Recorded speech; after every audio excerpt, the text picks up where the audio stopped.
Well, good afternoon and welcome to Falsterbo here for the €300,000 Longines Falsterbo Grand Prix, culminating this week of Longines FEI Nations Cup jumping.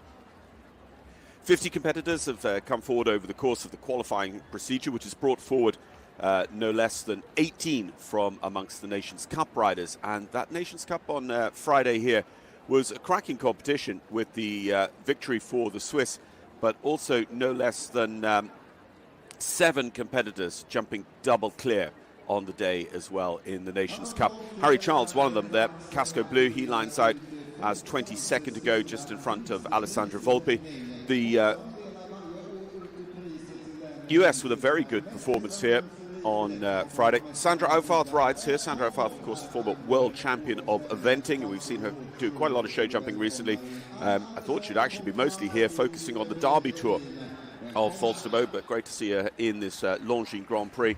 This here's for the USA, just in front of Mark McCauley in our order of go. Sam Hutton, who was double clear in the Nations Cup on Friday. Mark McCauley, no Irish team here, so he had to qualify out of the individual rankings, and he actually nailed down his qualification pretty much on day one of the show.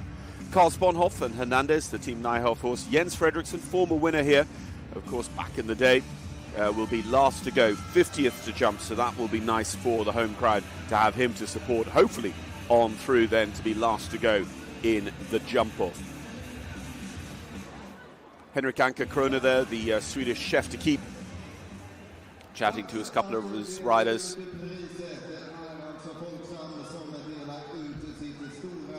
As they look at Frank Rothenberger's track for the final day of Falsterbo.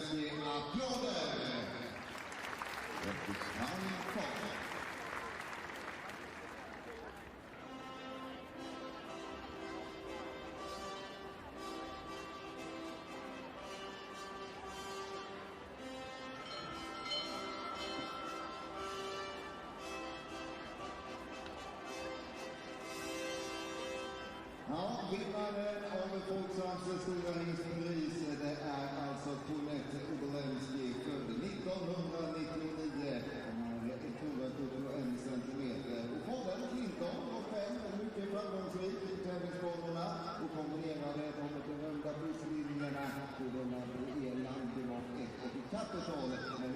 For a minute, Yanni Sprunger just hanging out, waiting for the class to get going.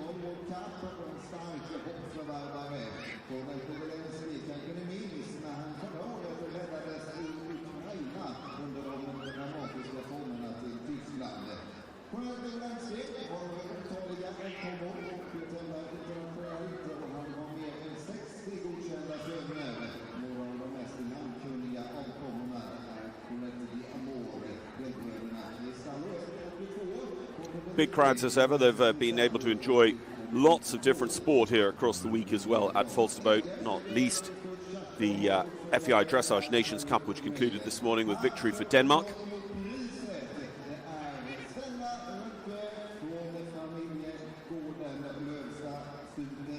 Last year, Andra Thiemer taking victory in both the Derby and the Grand Prix here at Falsterbo. His European Championship horse DSP Chakaria. Peter Fredriksson an all-in. This is one of the many accolades they have picked up. Billy Toomey, most recent winner for Ireland. Billy won with Kimber Flamenco back in 2018.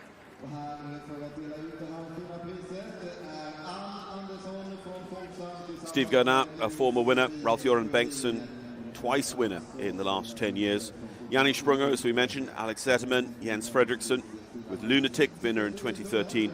Nicolas Philipparts is a former winner. Patrice Delaveau, the most recent French winner with Orient Express HDC.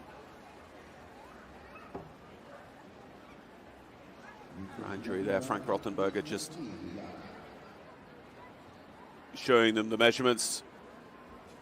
Joachim Geifus is going to be the foreign judge, part of the jury here.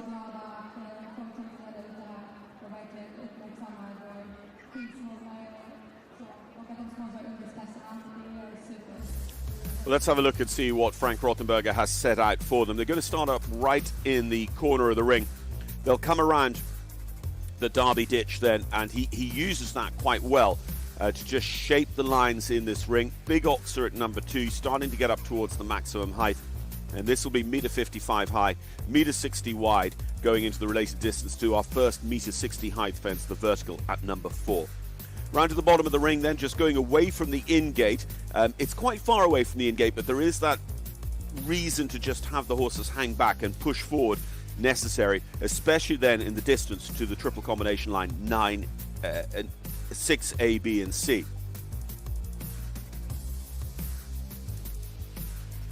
Seven then is another full height, -60 vertical, before a slight bending line to the open water, and again it's S bending line. You've then got this left-hand curve to 9A, 9B, and that's set up on quite a tricky distance. Around behind the Devil's Dyke then,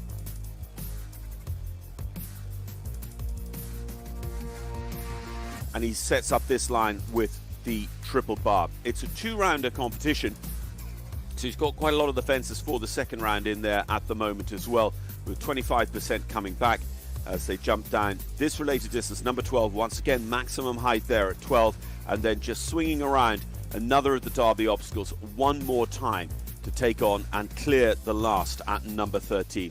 As I said, all within that time allowed, hopefully, of 87 seconds to deliver a first round clear. As I said, with a 25% format coming back, that means we don't necessarily have to be clear to go through. It's not a straight jump off, but a clear obviously puts you on the best possible position because then you are hopefully bringing forward those 0 penalties, and we'll look to add nothing further to them in the second round. But the second round also then going to be very, very critical about how fast you can go over that shorter course. But it's not the true jump off course. It's not those real tight inside turns. It's trying to jump a table A course at particular speed, really, is the challenge of these 2-round Grand Prix, the likes of which we've seen recently at St. Gallen and Rotterdam on the Longines FEI Jumping Nations Cup Series, which touches down here now in Falsterbo. Before then, it's sojourn over to the Isles to go to Hickstead for the Longines Royal International Horse Show, and then the final leg of the series for Europe Division 1 to help us decide who will be going to the finals in Barcelona will be held at the Dublin Horse Show in early August. Våra partners i det här evenemanget som har förstått att ridsporten är ett bra ställe att vara på för att marknadsföra sig. Jag kan säga det att ridsporten växer över hela världen på ett fantastiskt sätt. Inte bara i Europa utan i Nordamerika, i Asien, i arabvärlden. Överallt ser man ridsporten gå fram på ett fantastiskt sätt, ökar varenda år. Jag vill också naturligtvis tacka alla ryttare, hästägare och grol som är här och kommer hit och tävlar i Falsterbo. Och sist men inte minst vill jag tacka de 700 funktionärer som är engagerade i tävlingarna här.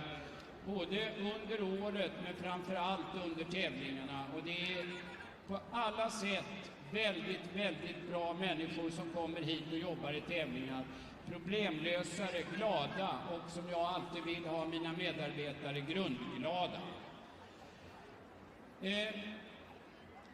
Innan jag lämnar mikrofonen till Klara Hammarström så vill jag be er att om ni har synpunkter eller idéer eller förslag på hur vi kan förbättra evenemanget så skicka ett e-mail till mig. Det är vannius@falsterbohorshop.com. Jag hoppas det kommer upp här på den stora jumbotronen, kan ni se det. Och sen har vi nästa år, ni är hjärtligt välkomna tillbaka naturligtvis till 2024 års tävlingar. Det är som vanligt sista helgen i vecka 27 och hela vecka 28. Samma som det alltid är. Planera in det sista dagarna i vecka 27 och hela vecka 28. Så, nu ska jag be att ni reser er när Klara Hammarström nu strax ska framföra Sveriges nationalsång.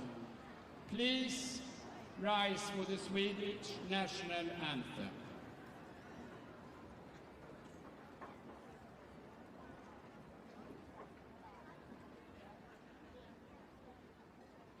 Du gamla, du fria, du fjällhöga nord. Du tysta, du glädjerika sköna. Jag hälsar dig värnaste land upp på jord. Din sol, din himmel, dina ängder gröna. Din sol, din himmel, dina ängder gröna. Du tronar på minnen från fornstora dag. Då ärat ditt namn flög över jorden. Jag vet att du är och förblir vad du var. Ja, jag vill leva, jag vill dö i Norden.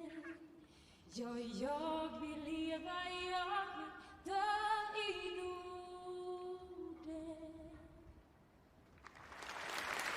Vi tackar ordförande för Falsterbo Horse Show, Jana Vannius och Klara Hammarström.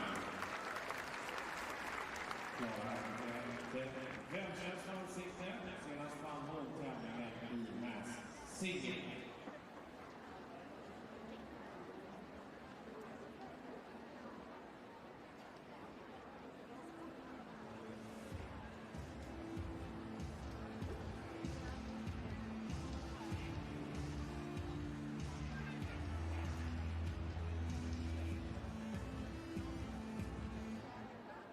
as the title partner and official timekeeper of the Longines Grand Prix.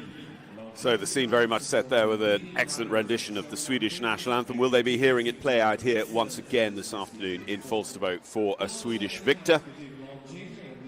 Plenty of those in the last few cycles. Most recently, Peter Fredriksson, his brother Jens Fredriksson, has been a winner in recent times as well. On this special occasion, we highlight the official Longines watch of the event, the Longines Dolce by Evila. Their design is evocative of bridles and horses, referring to equestrian sports associated to Longines.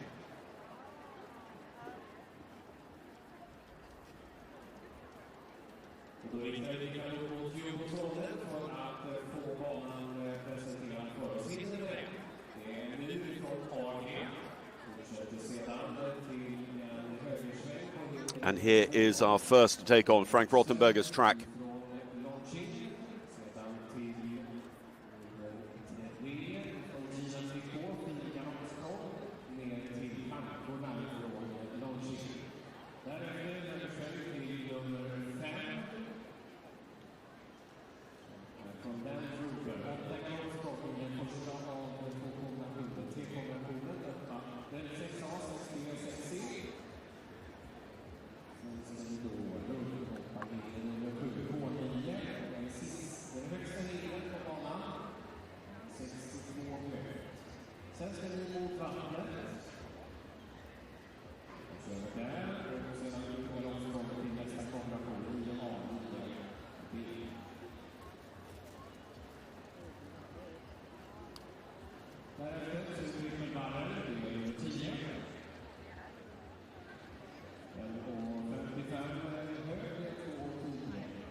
Quite tough. I don't quite know what the delay is, but it's a little bit unfair on our first Loe Joppen to be in the ring this long.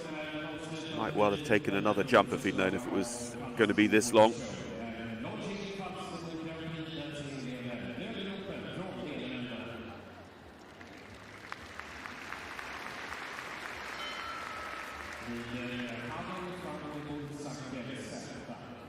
So the bell is given. Loe Joppen and Havel van der Wolfsacker will be our first to go. Havel van der Wolfsacker.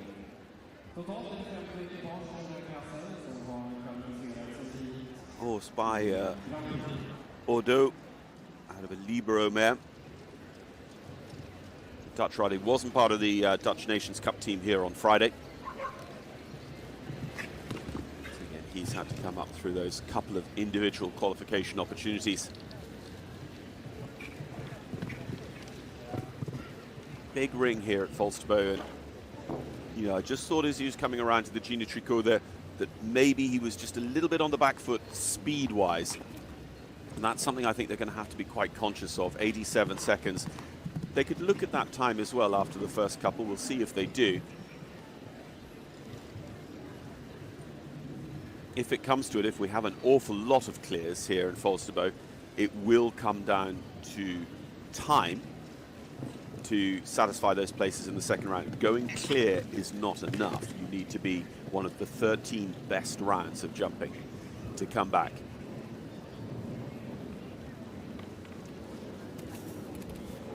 You see the way he's designed that double as well, coming down off the open water. They don't have those wide wings, so the horses have very little to lock onto, especially if they've really overjumped the water. Then they're trying to make that left-hand bending line and then read that jump, and it's quite pale colors as well. So I think that has the potential to be quite an influential line on course. He uses that area of the ring as well, just going around that Derby fence. It gets used an awful lot during the week. It's a little bit, you know, maybe like the service line at Wimbledon, but he has the approach to the last coming off it. So again, this is very much about riding the ground you find on the day, because that is going to cut up a little bit more as we go through our 50 riders. So they're going to have to come off it and then use the better ground in the last few strides to really set up for the last. So Lowe ended up there not being in too much trouble against the clock, but it was with the rail. As we go on to Petronella Andersson. Petronella had a very, very good show at the Stockholm leg of the Longines Global Champions Tour just recently.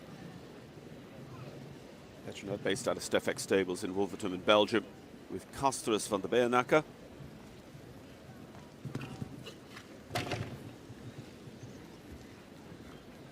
This was her horse for the Nations Cup on Friday. Unfortunately, it was one down in each round for Petronella on Friday in the Nations Cup.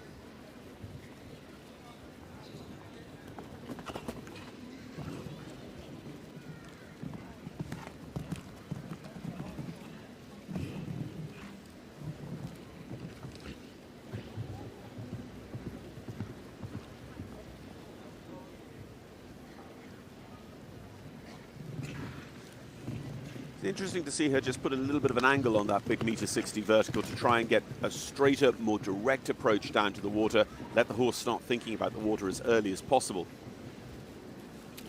Out over the silver birch fences and around the Devil's Dyke.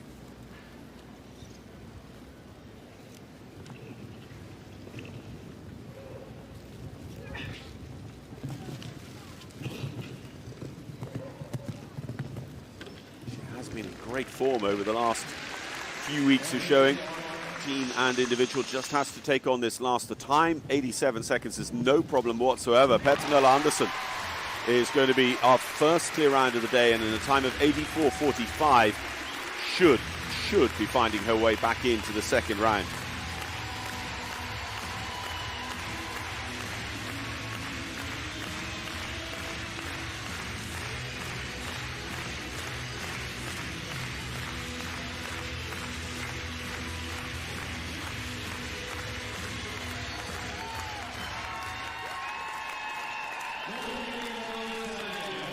The other thing to remember, of course, about this format is that they'll come back based on those faults in time from the first round. So actually, there's a chance to shuffle the deck, and that's quite important for our next to go. Or for Ralph Joren, who is actually in 2 to go, because Ralph Joren has such an early draw. He's a hometown favourite. He would be heavily favoured here, but he, in a normal jump-off class, he would be going quite early in the second round, whereas here he could be a little bit later if he can be clear and fast in the first round. Well, let's see if we can get clear and fast here from another Swedish rider, Amanda Landerblad, with 4 Killy.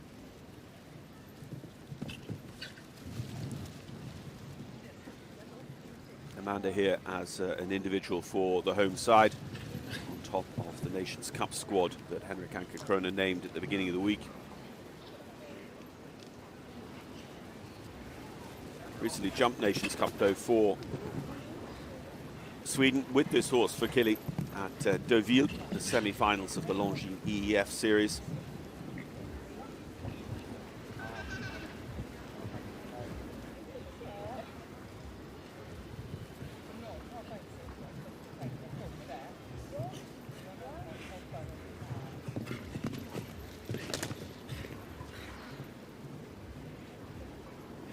Very economic over the water. It landed quite short. And that might have just given them a bit of problems on that distance down to the silver birch double. So they have the A element down.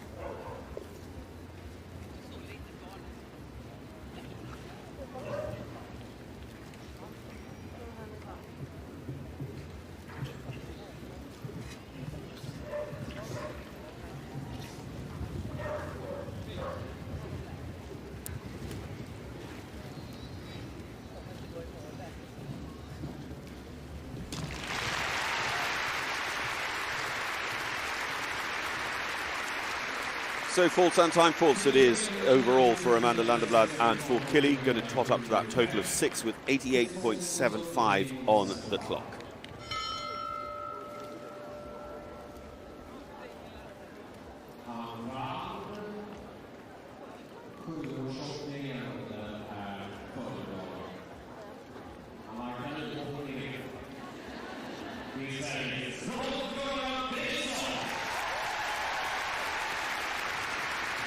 Well, former European champion, series champion of the Longines Global Champions Tour, one of the most successful riders on that series, with double-digit number of Grand Prix victories.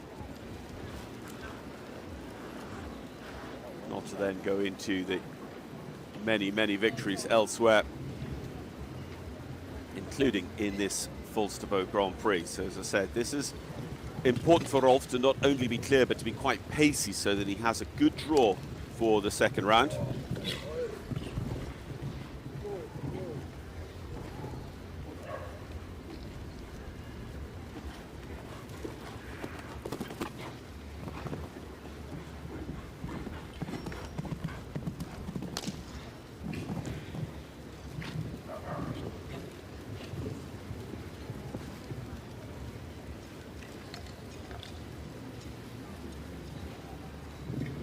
Again, a little bit like Petronell Andersson, he goes over to the left-hand side of that vertical and puts the little bit of angle on it.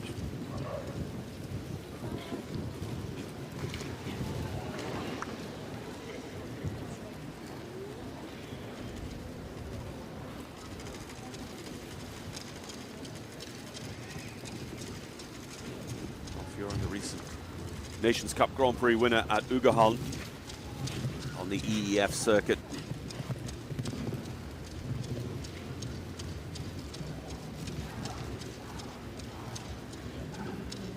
This horse Sukuro as well. Clear 84.56, so he is that orange number second, that's his ranking. So Petronell Andersson, Ralf-Göran Bengtsson deliver our first two clear rounds, and they are in that order. Petronella is faster than Ralf-Göran, so will jump after him if they both qualify for the second round.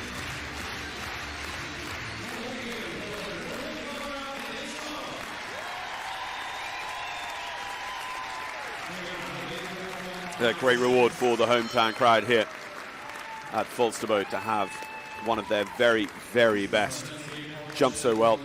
And of course, Ralf-Göran, sometimes feel like he's, a little bit off the circuit, and yet he was the fifth man. He was the extra man waiting in the wings for the gold medal winning Olympic team in Tokyo. And rode that horse Sukuro in the Nations Cup here on Friday.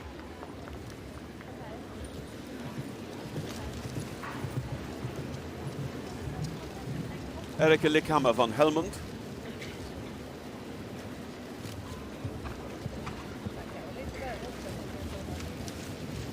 Qualified out of yesterday's class.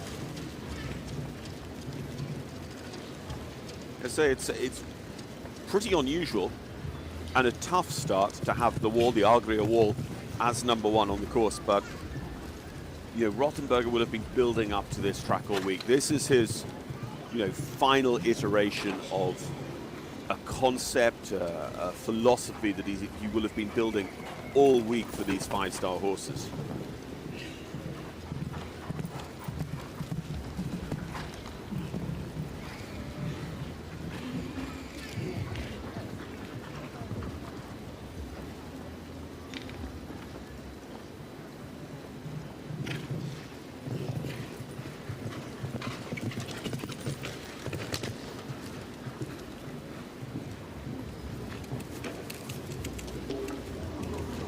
You can hear, one, you can hear the rails being tapped, and two, you can hear the reaction from the crowd when they are being tapped. Still on zero at the moment.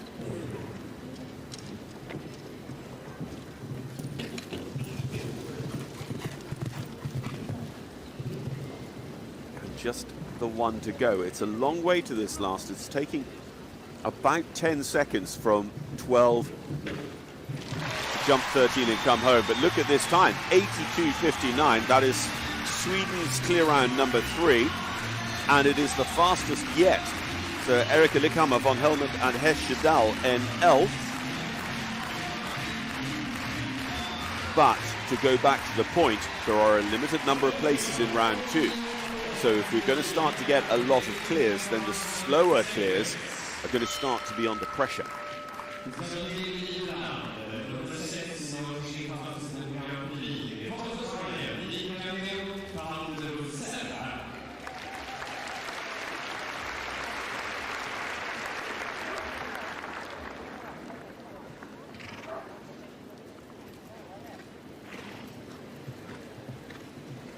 Now the Diamante Semi horse, the Cantero van der Hulst, Thomas Ryan.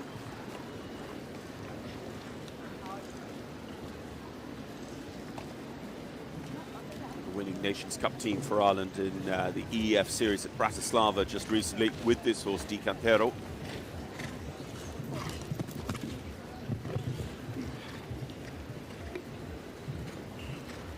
Senior championship rider for Ireland back at the 2009 Windsor Europeans.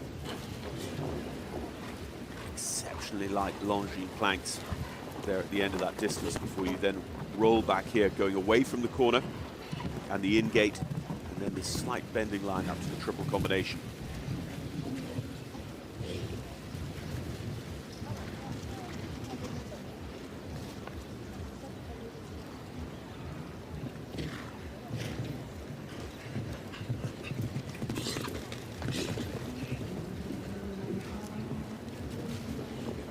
Economic line over the water, ends up having both parts of the silver birch double down. The hand goes up, actually going to retire. 3 clears already out of the first 4 or 5 riders, and Thomas Ryan knows that 12 isn't going to be too valuable today.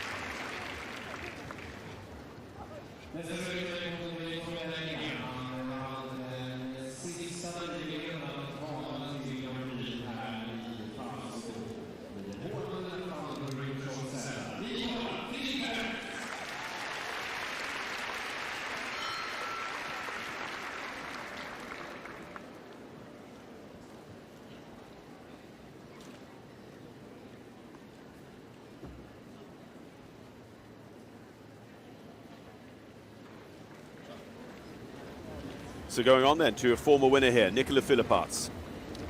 He won the qualifying class yesterday. Nicola here with H&M Luna van Reutershoff.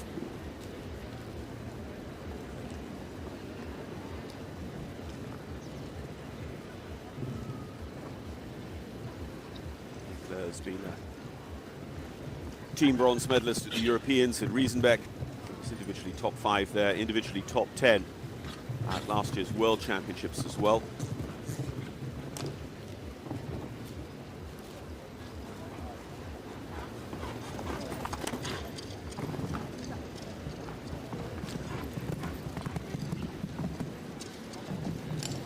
Recently top 10 the Grand Prix of Aachen as well with Katanga.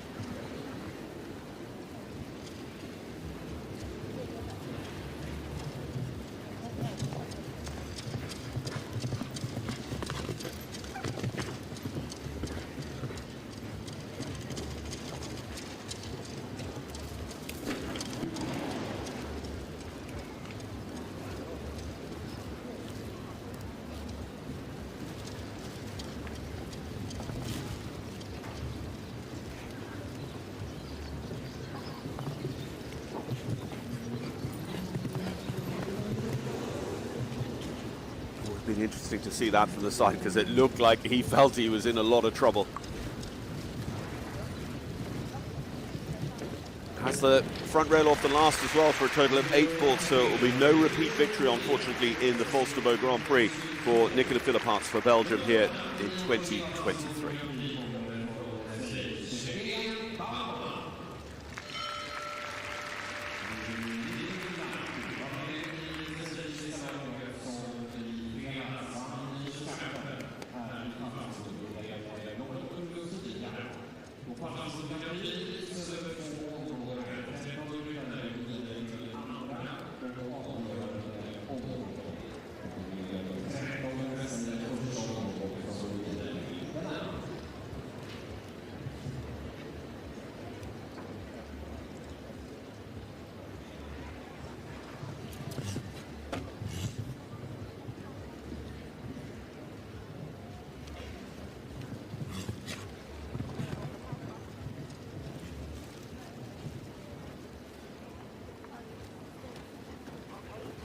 So hoping to join the ranks of the clears, 3 of them already, all for Sweden now.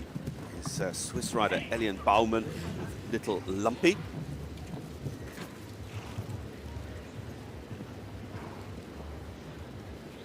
Elian and Little Lumpy, part of the Swiss team that took victory here on Friday in the Nations Cup.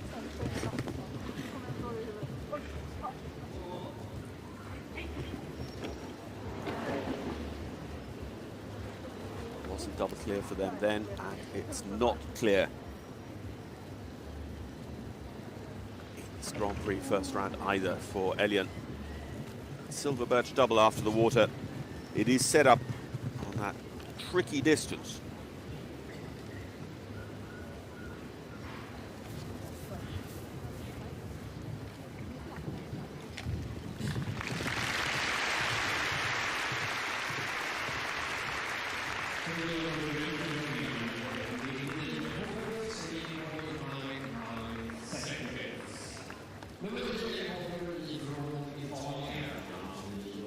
So Elian there, 80.99. It's an impressive time for faults. It's fourth at the moment. We'll see whether it could come back. But at the moment, you feel we're getting an awful lot of clears. But we do have some, very highly ranked, very highly rated combinations right throughout the draw. So very, very difficult to predict exactly where the number of clears might end up.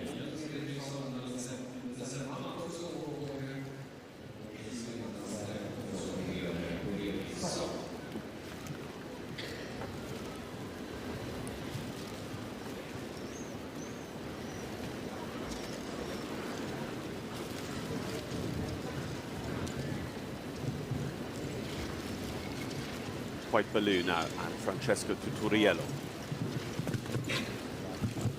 Quite Capitol Balabé de Rouet reading on this one.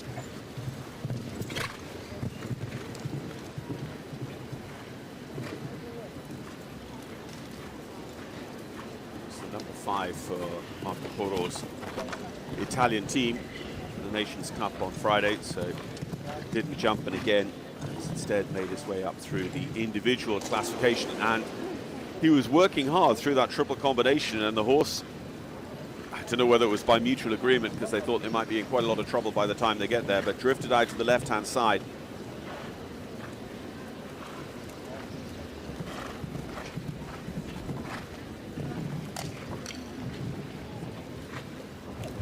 And you see when you're looking closely at the triple there as well, there's horizontal pinstripes on the rails, which, even to our eyes, it makes them look very different. It makes them look quite strange in comparison to the other rails. So it is a real visual trick.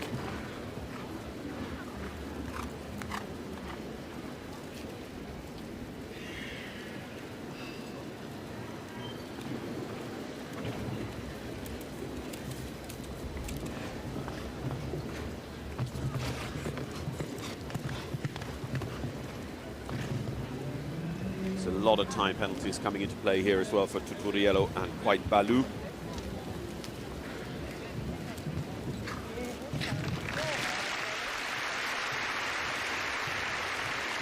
So 27 in total with jumping and time faults is our 8th best at the moment. And, of course, you'll see that tumble down the rankings as we get better and better scores.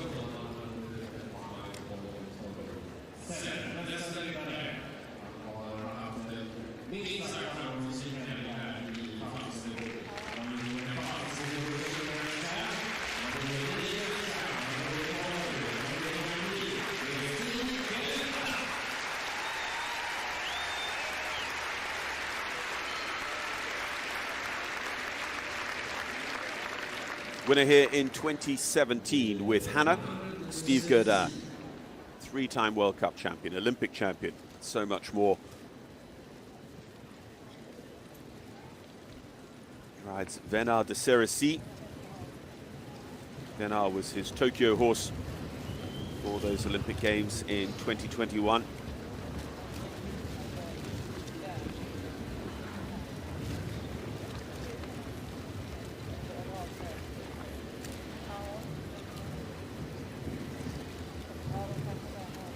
Has been 5-star Grand Prix winner at Spruce Meadows and a Nations Cup Grand Prix winner at St. Gallen in his career.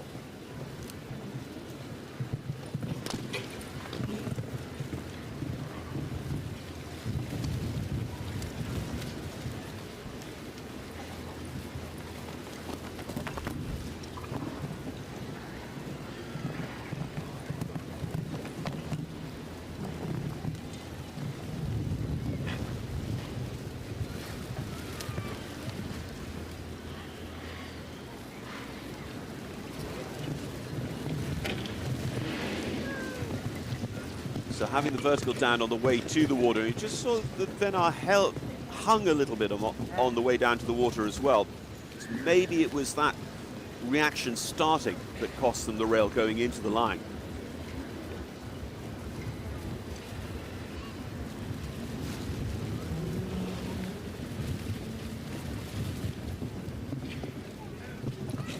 It's interesting to look at a 12-month cycle of 5-star Nations Cup Grand Prix CSIOs and not see Steve Gerda with any of his horses amongst the roll of honour.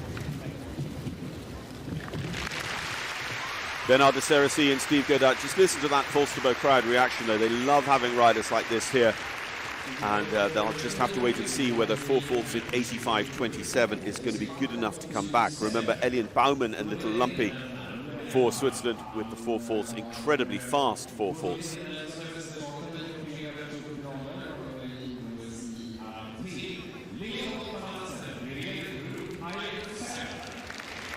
Interesting, you know, Steve's horse selection as well.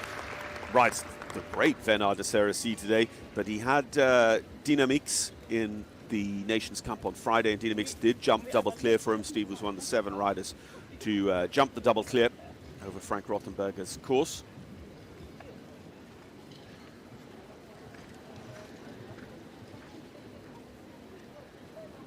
On we go then to Leopold van Asten, World Cup finalist, championship rider for the Netherlands.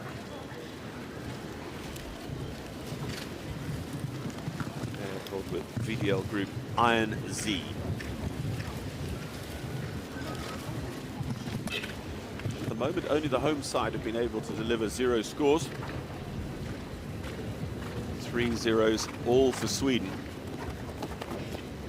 Leopold and Iron jumped the Nations Cup here on Friday. 4 in the first round, 8 in the second round. See what the intervening 24 hours has done for their preparation, what Leopold might have done, but it's a rail coming out of the triple combination. I'm just not sure whether he can or would want to push Iron, just 10 years old, as fast as the Elian Baumann's horse, Little Lumpy, to be one of the faster 4s and maybe sneak through to the second round. But of course, you do carry those faults through.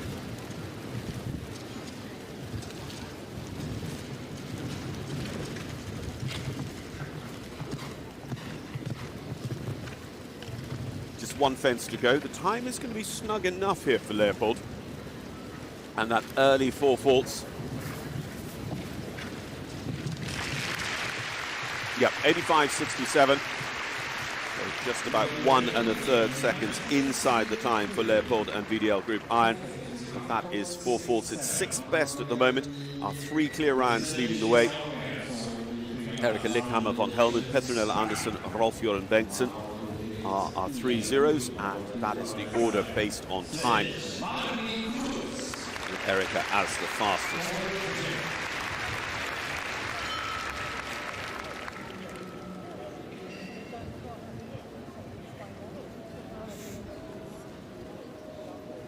Well, 2 Swiss riders in recent years, Steve Gerda, who we mentioned, and Yanni Sprunger. But this man has won plenty of major Grand Prix and Nations Cup Grand Prix. Martin Fuchs, Martin and Connor Ye.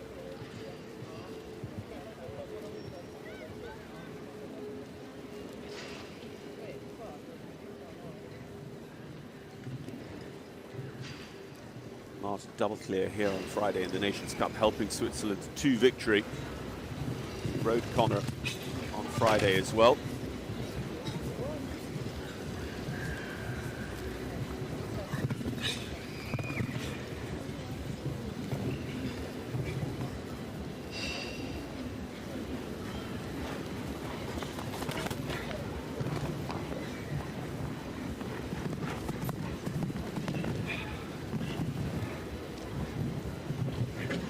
Connor was his Rolex Windsor Grand Prix winner.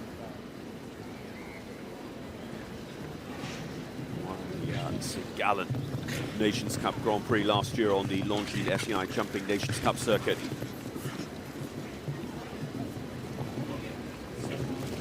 A great chance, a great choice for Martin, but you would have said exactly the same about Gerda and Venard de Cerisy.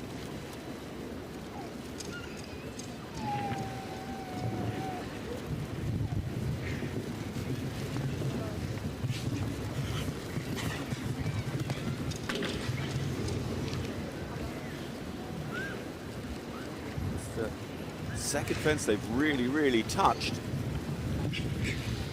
but everything stays in place. It's clear. It's the first non-Swedish clear, and it is a Swiss clear round for Martin Fuchs and Conor Ye, and his time is second best at the moment.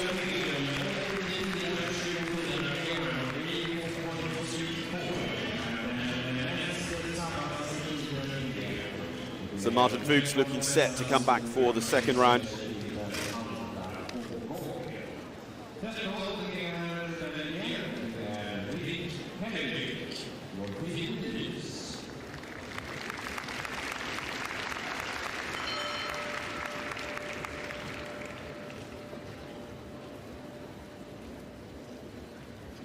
So there we are, Erika Lickhammer, Martin Fuchs, Petronella Andersson, Rolf-Johan Bengtsson, Elian Baumann with that incredibly fast 4 faults, sits top 5 at the moment. Here's Morphine de Muse and Rick Hemmerich for Belgium. Rick, who had this horse recently at one of the Longines Tops International Arena events in Valkenswaard in the Netherlands. He didn't line out for Peter Weinberg's team here on Friday. So this is his major opportunity for a big result.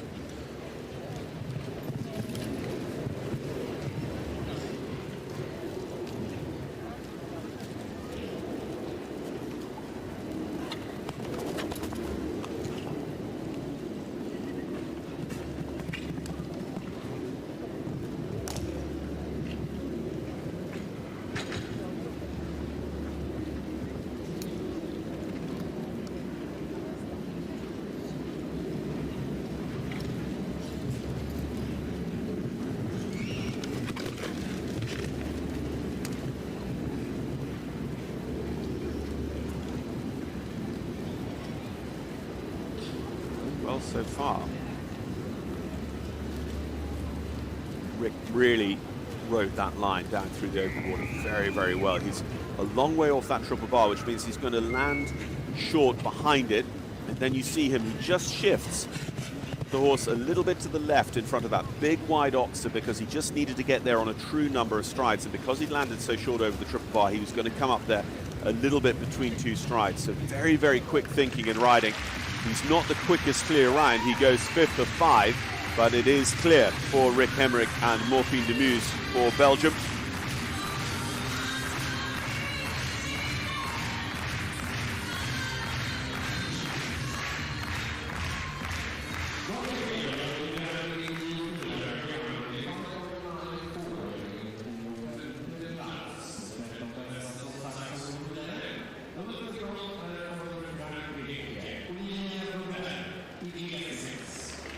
Now for France, Olivier Robert with Iglesias. It's just confirmation of Rick Hemmerich and Morphine de Muse's first round score. Here's Olivier Robert. Iglesias DV, Cosimoto van der Mollendrief.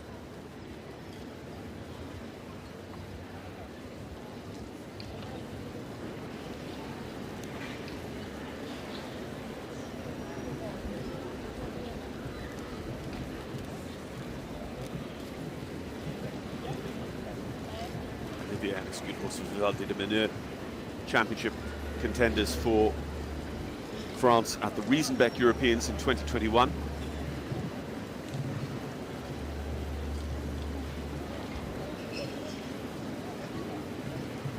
This horse recently going well in a metre 60 Grand Prix, the 3-star show at Royan.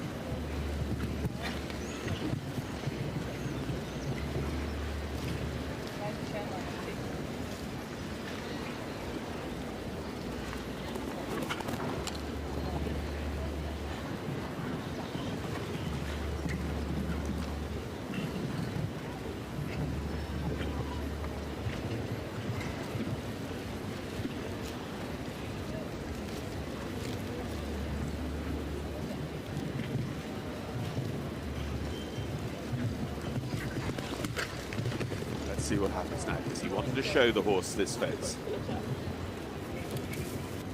Yeah, it just, something about those silver birch rails. He actually showed him the white rails at the A element, but he just really, really looked at the B element, ballooned up in the air, and then there was no way they were going to catch that back rail, unfortunately.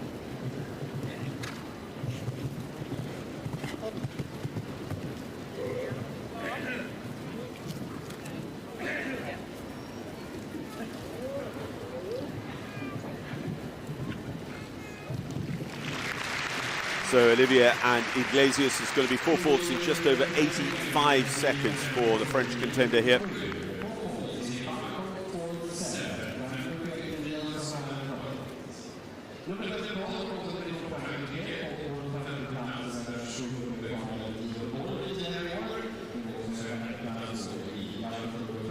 Just see this in reverse angle. It did look like he took a little bit of a jink before the A element.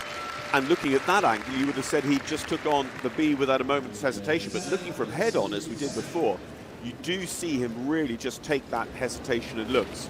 Really interesting to see the various different angles. Julien Anquetin is next to go. Z, Ice Cube Z. For Julien, this was Julien's horse for Nations Cup here on Friday.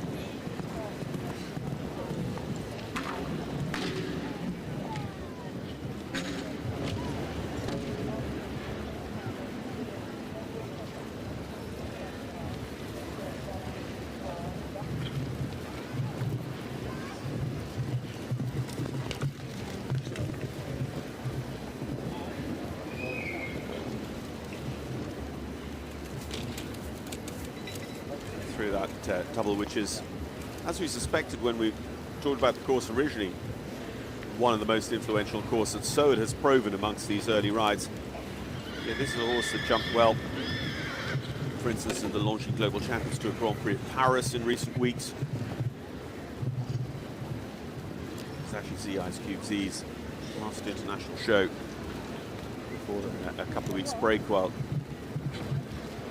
Julien was concentrating on his other horses. 84.77 is the time. 12 jumping faults for Julien Anquetin and Z Ice Cube Z.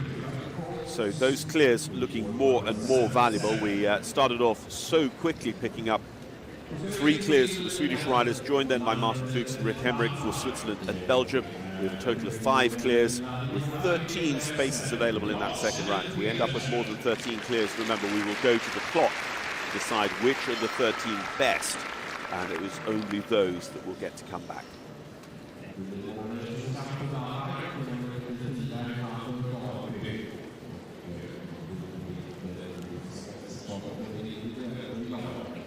The Beauregard Gladiola. This is Lars Pedersen for Denmark. And a brick out of the wall at number 1 for straight away a 4 faults.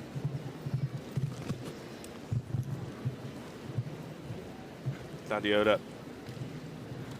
Lars' Nations Cup horse recently at the Longines EEF Series semi-finals at Deauville.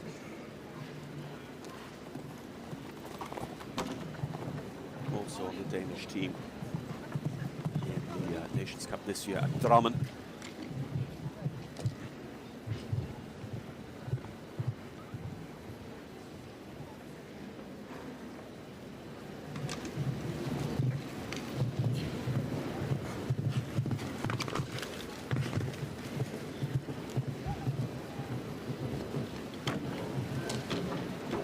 Parts of that double after the water down, unfortunately here for Lars Pedersen.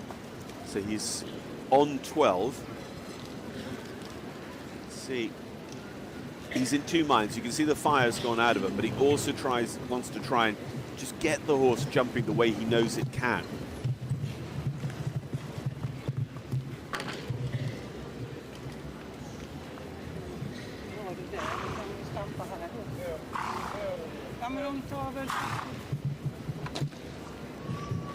and cleared the last. So 12 faults in all, 85 seconds exactly. So straight out of the qualification zone, 14th position for Lars Pedersen and Beauregardens Gladiola. I say for a horse that's been jumping those Nations Cup competitions, you could kind of forgive the brick out of the wall at number 1. I think Lars would take full responsibility for that. But, you know, the 2 rails down after the water, they are one of the toughest questions on the course. And they just weren't in a position to answer it. I was going to say those Nations Cups, the Longines EF series, they're metre 45, metre 50 Nations Cups. So to come then to a Longines FEI Jumping Nations Cup 5-star show like this one, makes a big difference. It is a considerable step up.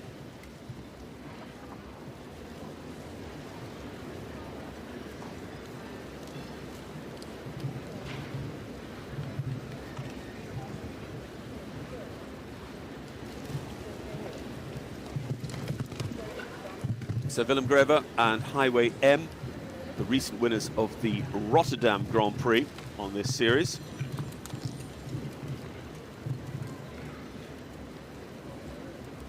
And that was not easily won. He was put under enormous pressure by Daniel Coyle in the second round there. Daniel found a route that pretty much didn't exist. And Willem Greve had to take him on. I think it came down to literal hundredths of a second.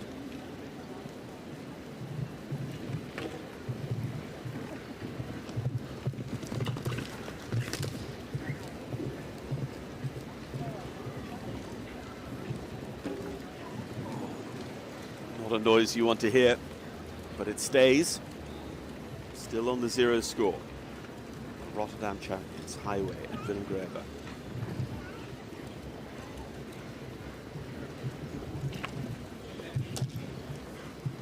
Jumped for a 2-round total of 4 on the Dutch team with this horse on Friday afternoon.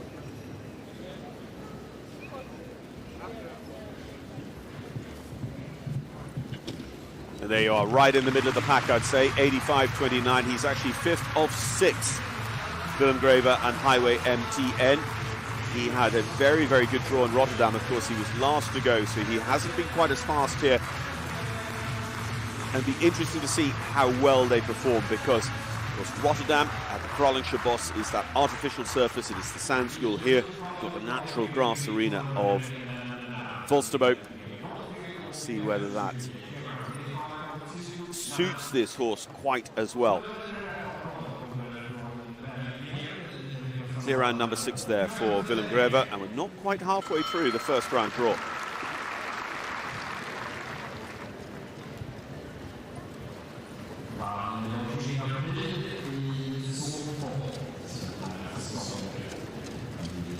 Casanova de la Pont and Koen Verreke. That's another one of our Nations Cup Grand Prix winners this year, Koen, who won the Sopot Grand Prix in Poland at the 5-star level with Lecter van der Biskop.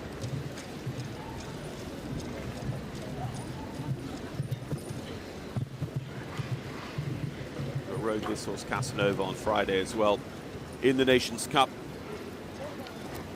Clear in the second round for the pair as well.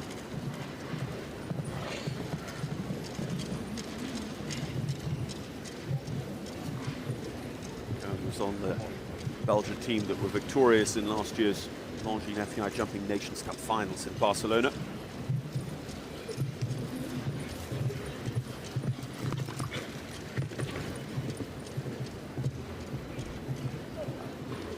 This horse Casanova was his choice for the big Frank Rothenberger designed Aachen Grand Prix just recently as well.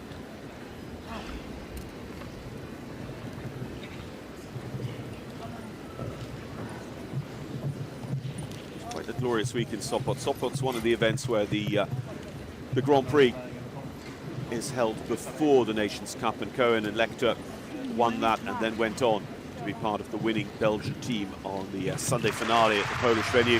And here he is going to be going forward as one of the best into the second round. So Koen Verreke and Casanova de la Pont make it 2 riders who have won Longines FEI Jumping Nations Cup Grand Prix this summer through to the second round. Not guaranteed through, of course, with that limited number of places.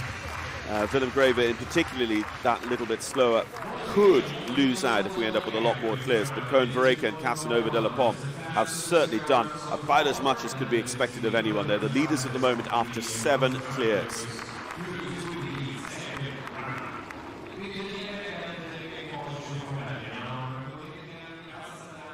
So there's Cohen's time, 82.01 against the 82.59 for Erik Lickhammer. Martin Fuchs drops down to third. Petronell Andersen, Rolf-Göran Bengtsson, Willem Greve and Rick Hemrick to account for as well.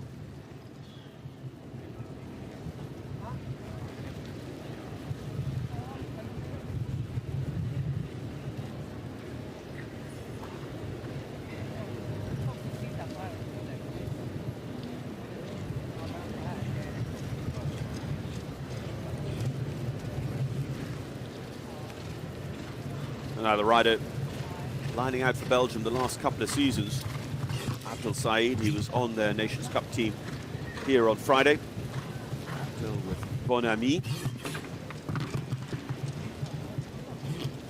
It's been his sort of go-to horse for the Longines Global Champions Tour this year, with top 10s in Miami, Mexico and Saint-Tropez with Bon Ami.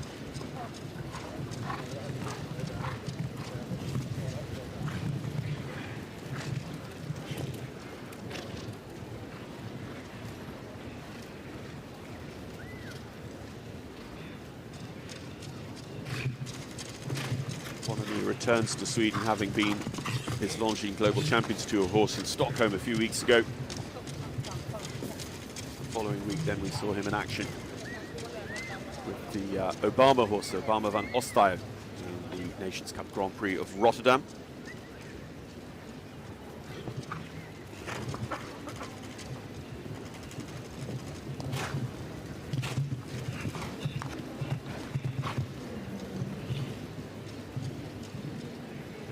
Can be quick. So in terms of 4 faults, in terms of the Swiss rider there sitting with Little Lumpy as the fastest 4 faulter, yeah, that's going to be there or thereabouts. 9th, we are told, for Abdel Said and Bon Ami at the moment, with a 4 in 83.55.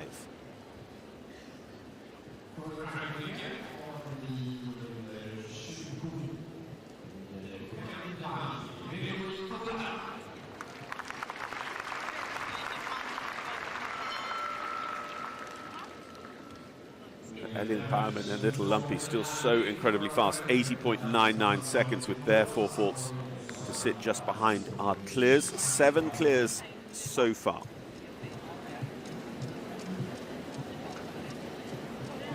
Gregory Cotard, Coquin Duval.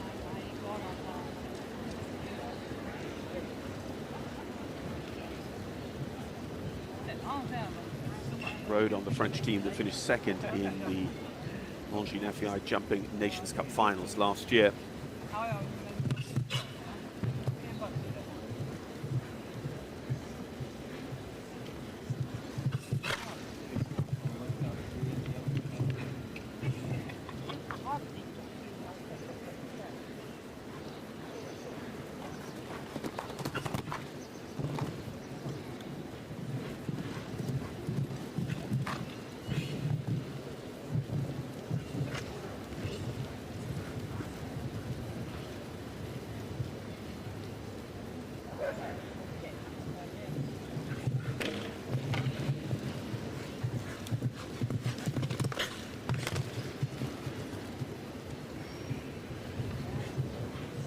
Have had that vertical down going into that line, and it's a tough turn. You know, you have to be right out to the boards. You're coming around some of the derby obstacles to get there.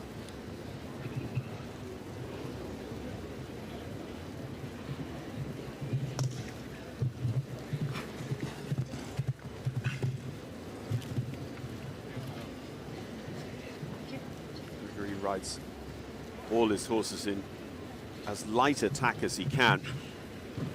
Just going to have that one rail down, 86.07, 4 faults. He is into the 13th position as things currently stand, but we'd expect that to drop down the order. rider who took victory in that indoor Grand Prix class as part of the World Cup qualifier at Lyon over the course of the winter. That was Bordeaux, my apologies.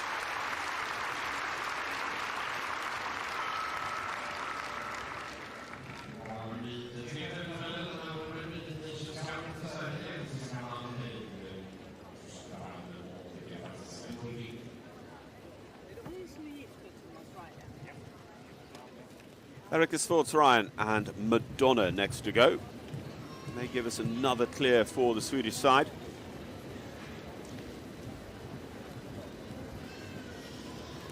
Madonna was part of the Swedish team that placed third in the Nations Cup recently on the EEF series at Deauville. Also on the team this year in the Nations Cup at Mannheim and Drammen.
So 8 faults there for Erika Swartz-Ryan.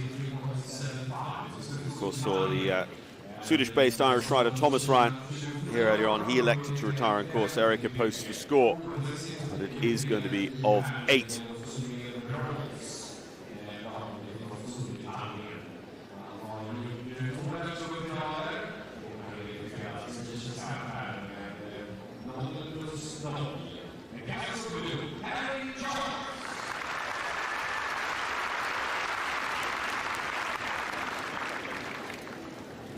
British World Team medalist at hurling last year, Harry Charles. Harry jumped double clear for the British team here on Friday. Riding at the show, the 5 British riders include 3 members of the Charles family. With younger sister Sienna and Scarlett also riding here.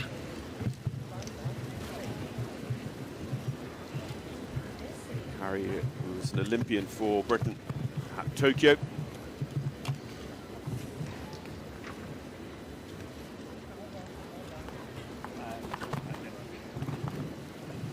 Rode this horse Casco Blue a fortnight ago in the big Grand Prix at Aachen, again over a Frank Rothenberger track.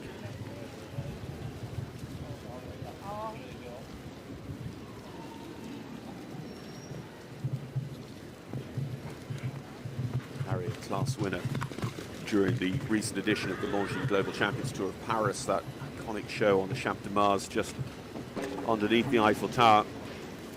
It had been quiet for a while at that double after the water, but it's the B element catches out Harry.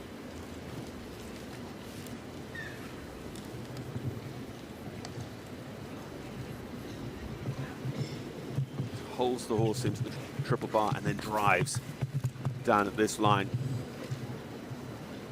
75-76. I don't think he's going to be able to challenge Elin Bauman's time as fastest for Falter, and we're starting to build up now. But yeah, so 10th place at 85.09. Only 13 places available in the second round, so I think, unfortunately, Harry Charles, we may not see again here this afternoon in the Longines Grand Prix of Sweden. Just have a look at this again.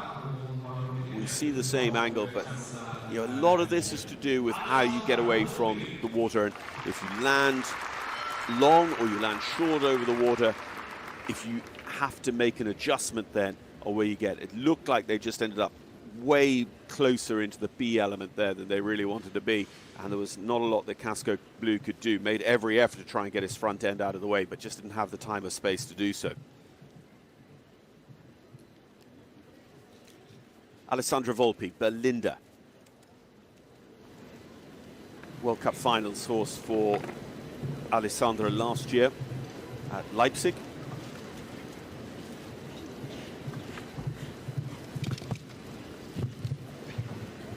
Part of the winning US team in the Nations Cup at Ugerhaln this year.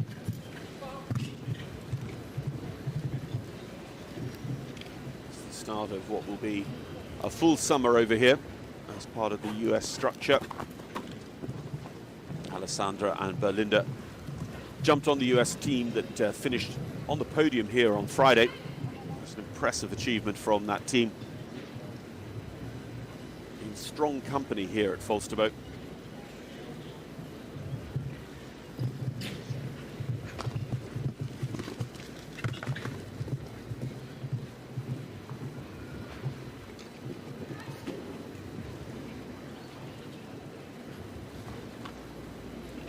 There's, you know, some good active riding there. When she landed out over that double, you can see her moving the horse up, just not falling into the trap of slowing down or being lured into going slowly, landing slowly and staying slow around that long turn back to the triple bar. Because whilst the time isn't tight, it still requires you to be active.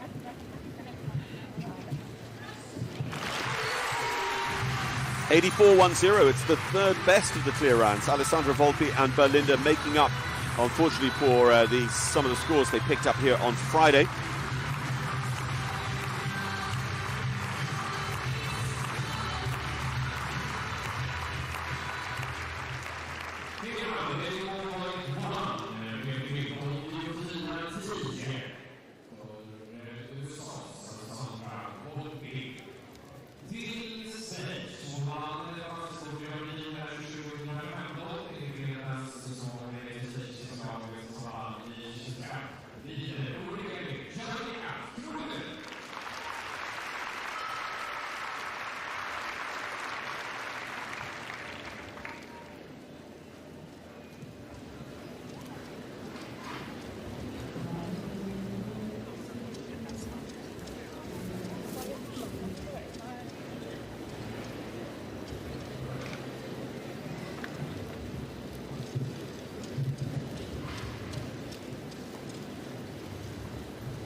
So another clear round there moments ago from Alessandra Volpi. We go on to one of our two Swiss winners in recent times, Yanni Sprunger, Yannicka with Aurelie.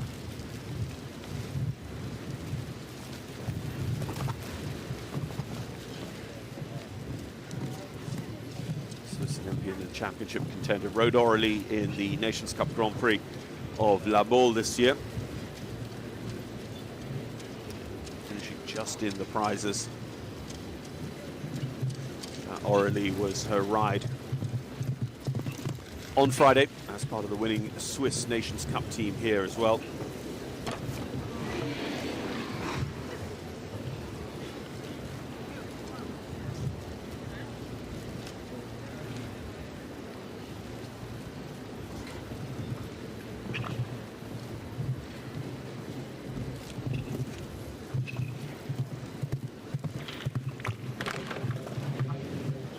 Little shake of the head there from Yannicka to have such a late rail and close the door on any opportunity to be in the second round.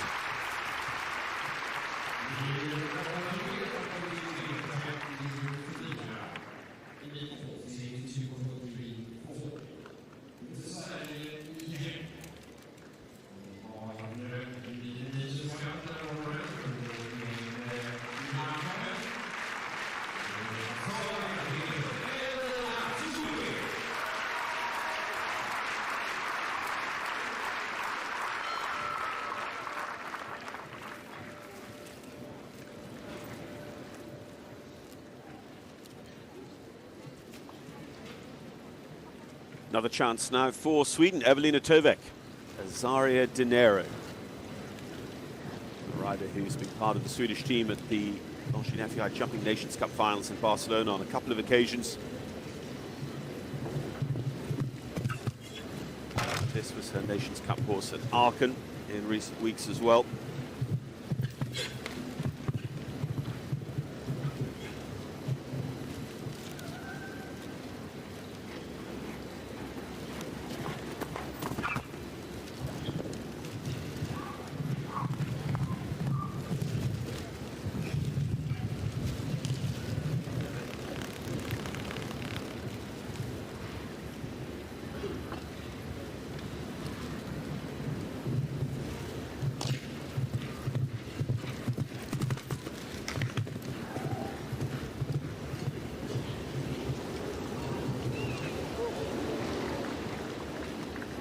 Proud know that fence is tough, and goodness, Azaria Dinero, the Milord Carthago bred, worked hard through it.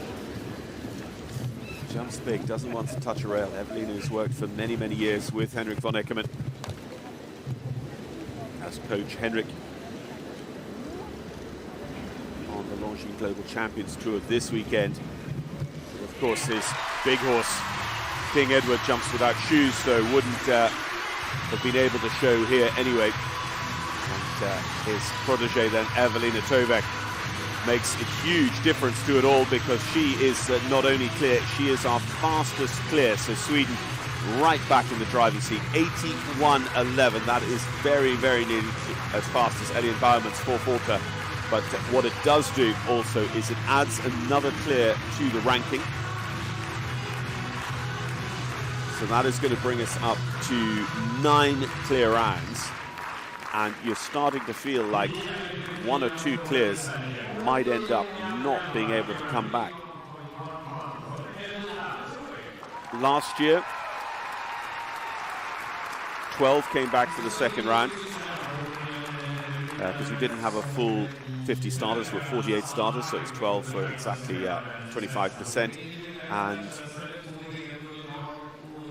2 of them came forward with 4 faults. 3 faults and 2 faults for some of the riders in terms of time penalties. So Sandra Aufath and Kurichi H. Sandra recently over jumping at the Hickstead Derby meeting. It was her first time there. She is a perennial now almost at the Hamburg Derby meeting at Kleinflottbeck. Team gold with the German eventers last year at the World Championships in Herning. With her Tokyo Olympic horse and of course the 2014 World Champion of eventing. Recently at Aachen, she was riding in the eventing there. She was top 10 in the Hickstead Derby that I was chatting about. And with this horse, Kurichi was top 10 in the 5-star Grand Prix above the Derby Tour in Hamburg. But unfortunately, that defender fence just going away from the in-gate is down for Sandra.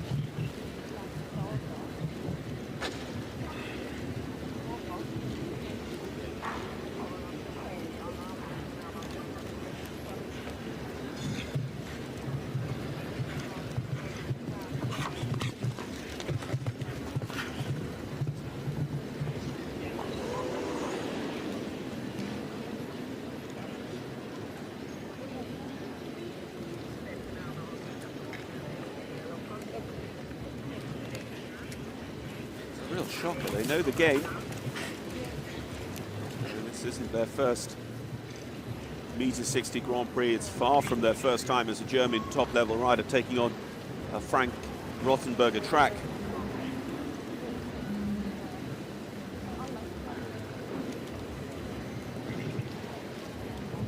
So lets the horse look a little bit more now, particularly that triple bar.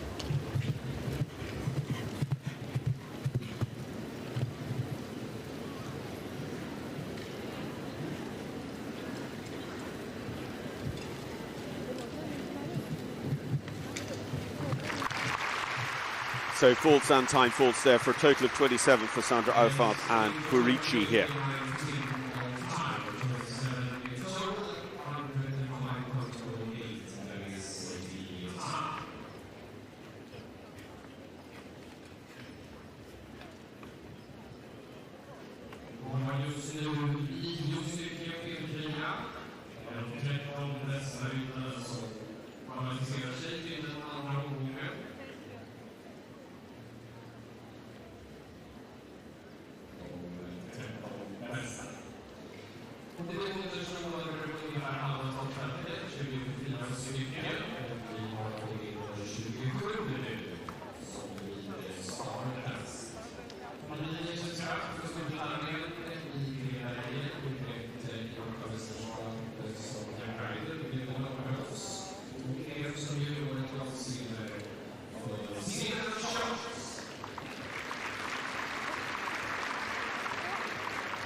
Here, another member of the Charles family, Sienna Charles.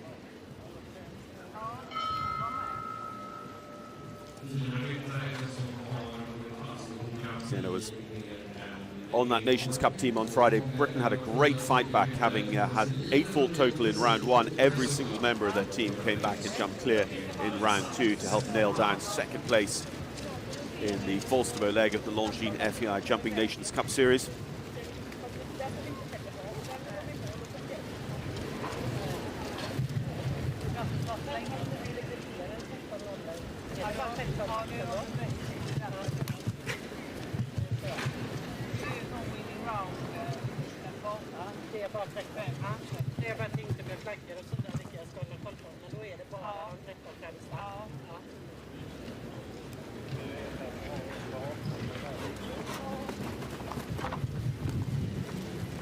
Stardust and Sienna in good form through the course of the week at Boldsworth, the big international in the northwest of Great Britain.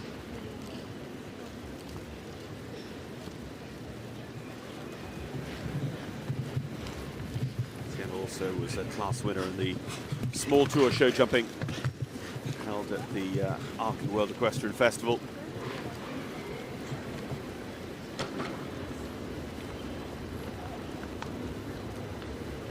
Quite a week for the young rider, just 20 years old, be on that major Nations Cup team and be on the podium as well.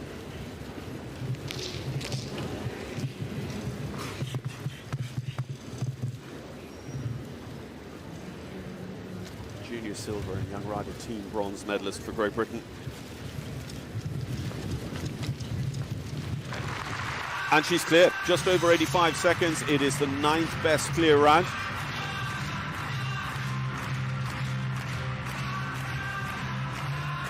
And slight bragging rights, says brother Harry. Probably not going to make it into the second round now. We'll have to see whether Sienna is going to be fast enough in the final analysis. We've seen nearly 30 of our 50, and we are building up the clears. As I say, Sienna's clear now is going to give us another one on the leaderboard, making fewer and fewer places for anyone to bring forward potential faults. For up to 10 clear rounds at the moment, only 13 places available in that second round.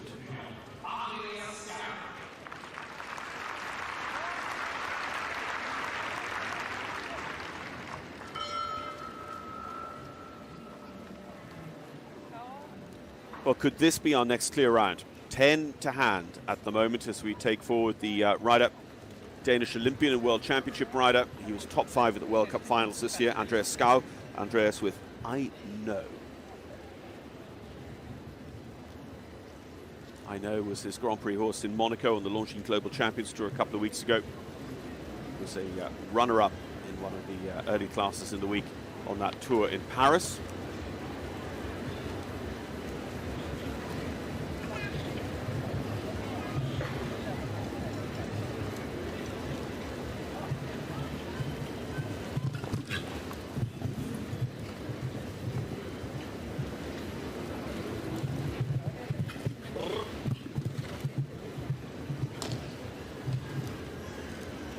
It's quite easy to forget that early meter 60 fence is those very, very thin, light planks, the Longines, before turning past and pushing away from the in-gate to the defender fence.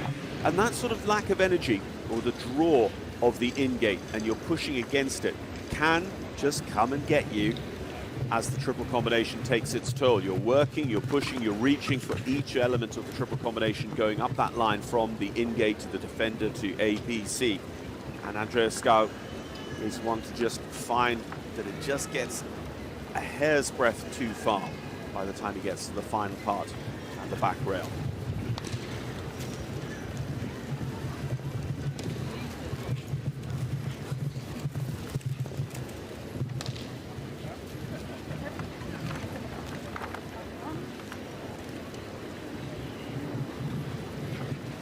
Look at this time, though. It's an incredible time. 79.72 goes into 11th place.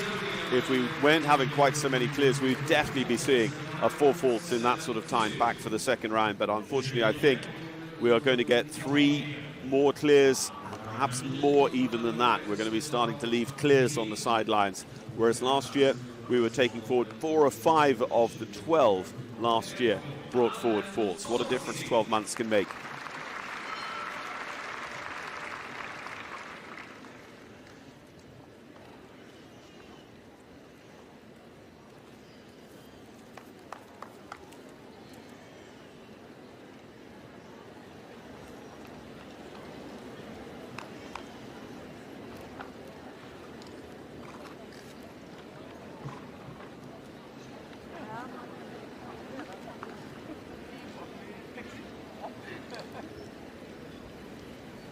Alberto Zorzi, Alberto and Floyd. Alberto, wonderful strike rate over the years on that Longines Global Champions Tour. He's also won some prestigious classes like the Indoor Grand Prix on a couple of occasions at the Indoor World Cup Qualifier show at London. Zorzi rode highlights on the Nations Cup team for Italy the other day. You could hear him going to the voice. He just wanted the horse to settle and balance for him in the last couple of strides down to that defender. He didn't quite get what he wanted, obviously.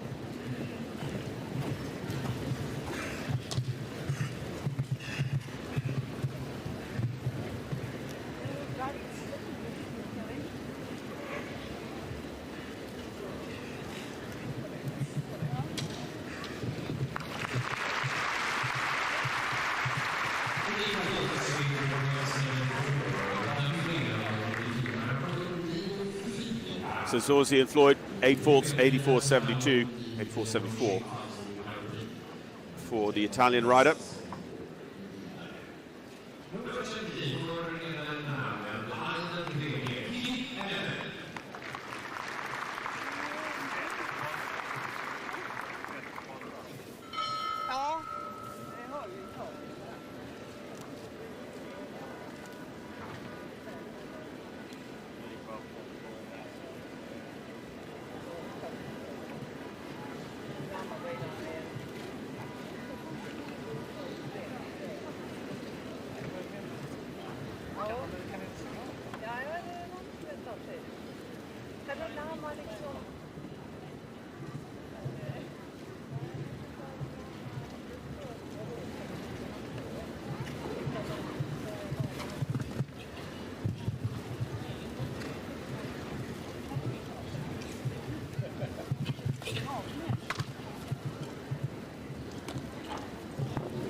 So those little light planks early on the track go, unfortunately, for Kim Emmen.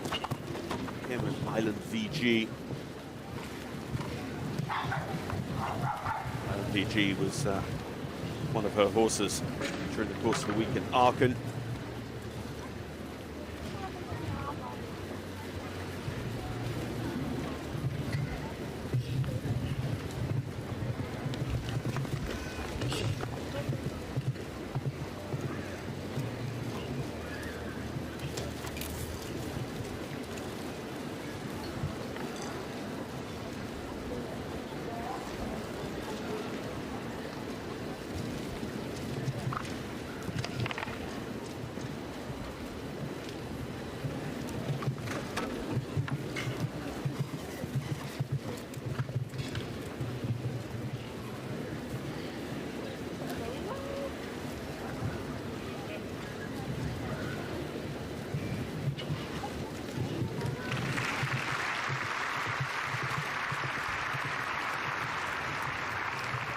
So tough there for Kim. Kim, who's been having a good summer of jumping, but Island VG and Kim here in this Grand Prix, it's going to be 8 faults, 85.10.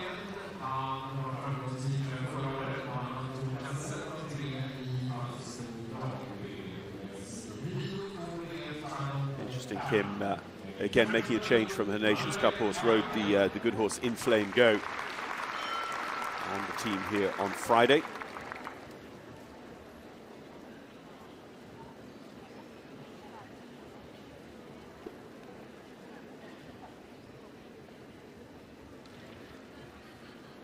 So another rider who is a five-star Nations Cup Grand Prix winner this year, winning the Longines Grand Prix at the Abu Dhabi meeting at the beginning of the year, Emanuele Gaudiano.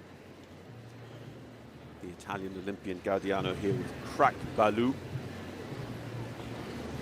He won out in Abu Dhabi with Chalou.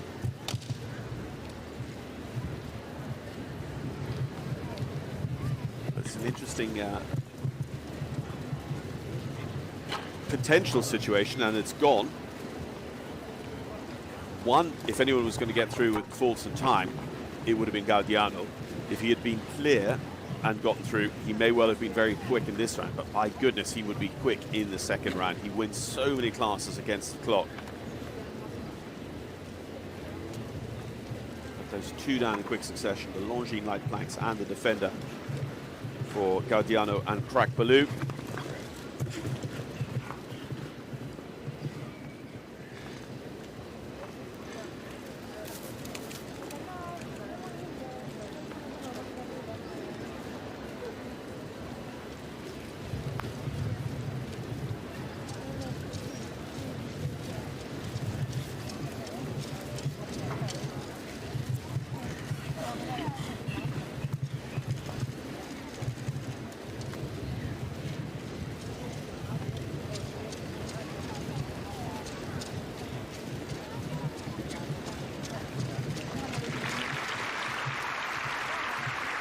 So catches the time, 85 on the clock, but with the two down for Gaudiano, Crack Baloo.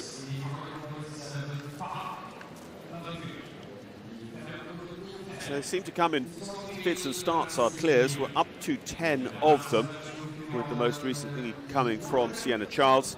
Our 10th ranked clear is Rick Hemerick and Morphine de Muse.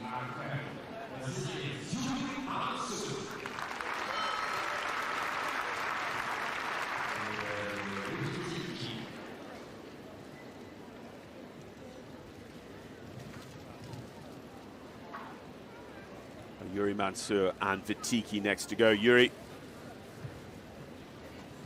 was fourth with this horse at this year's World Cup finals in Omaha, Nebraska.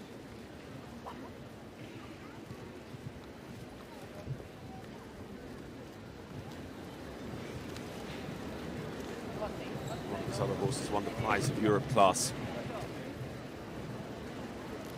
The early week meter 60 jump off at Aachen.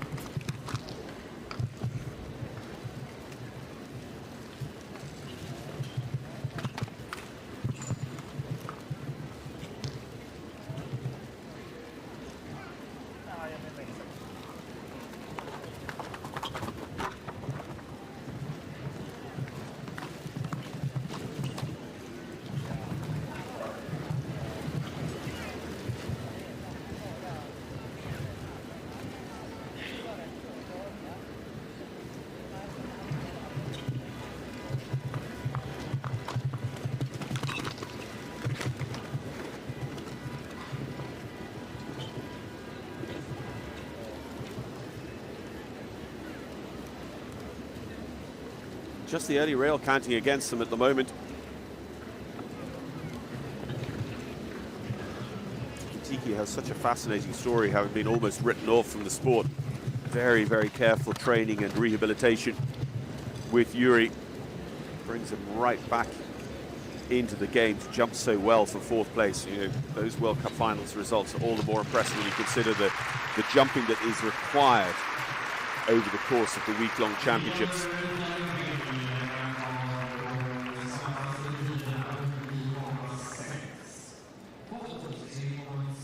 So 4 faults for Yuri and Vitiki.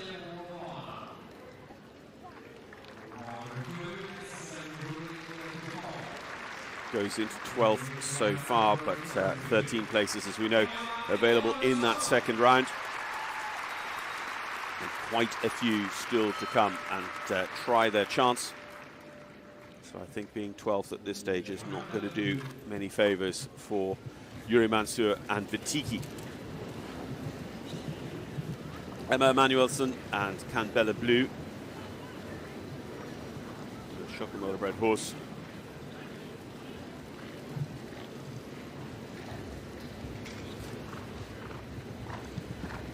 Emma rode at the Ugahan Nations Cup show, rode at the Spring show at Herning as well, jumped some of the 5-star classes during the World Cup qualifier meeting in the Scandinavium in Gothenburg.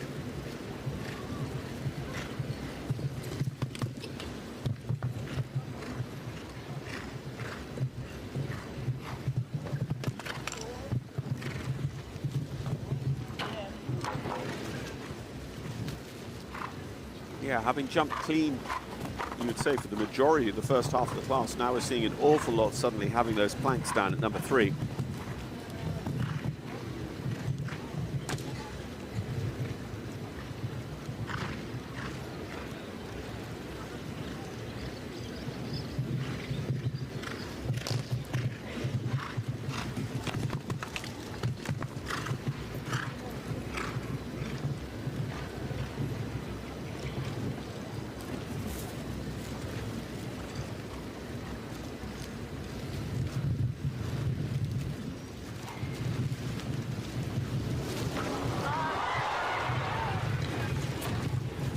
Just misjudged that, unfortunately. They come down through the back rail,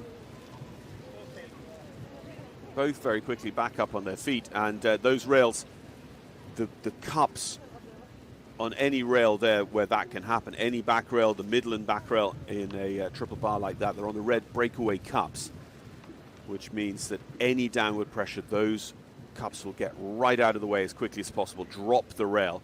You see what's Crowder being excellent here, because with the horse just having the bridle half on, half off the head, we just want to try and make sure that we either get the bridle back on and maybe get a halter on so that the horse can be led out comfortably under control. But yeah, so what happened was that they ended up, I mean, just hitting the ground in an irregular fashion, and just the horse's legs went from under it. It can be just the nature of grass. It's, you know, it's an unpredictable surface. It is slippery.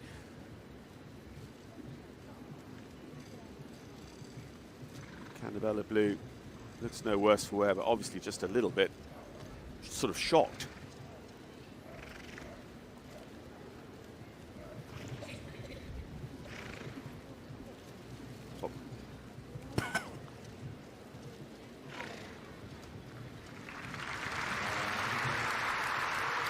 Emma's own team, the team from North Show, just on side as quickly as possible. Medical, veterinary care, as much as is necessary available for them all, but unfortunately elimination from any further part in the Longines Grand Prix there for Emma Emanuelsen and Canbella Blue.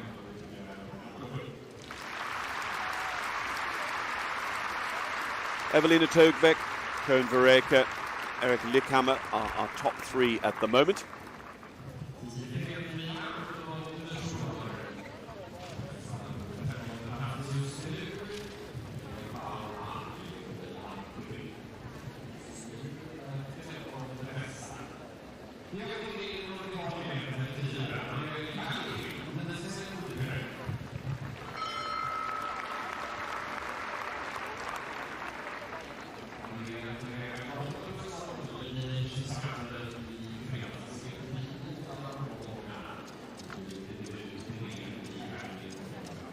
The World Championship rider for Italy in 2022 at Herning, Emanuela Camilli. Emanuela with Odense Oudeveld.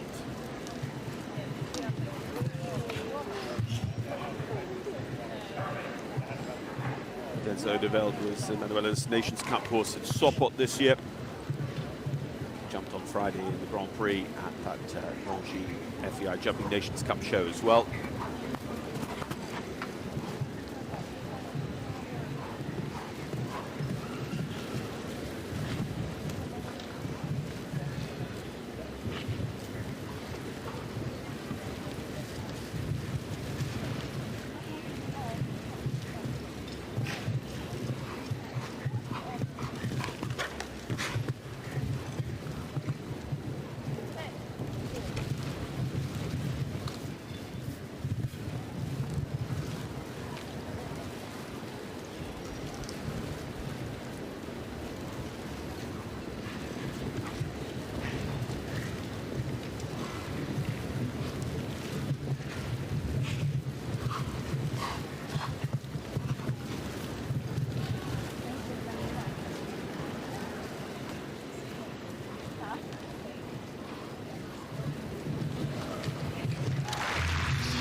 Fourth best of the clear rounds as well for Camilli and Odense Odeveld, so that should see an Italian go through. Nice rounder jumping there from the rider who was part of the Italian team here on Friday with this horse. Jumped double clear as well, one of the 7 riders to jump double clear, the only Italian to jump double clear over Rothenberger's Nations Cup courses here on Friday at Falsterbo.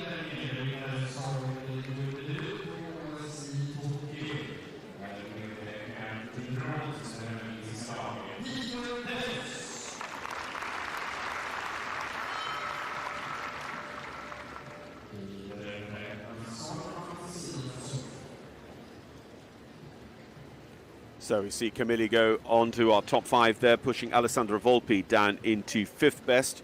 And of course, that is clear round number 11. So we're getting close to the magic number of 13.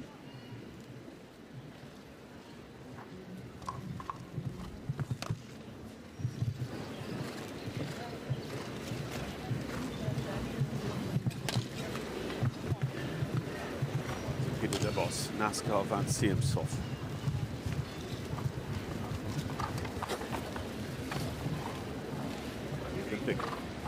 Team bronze medalist from Tokyo.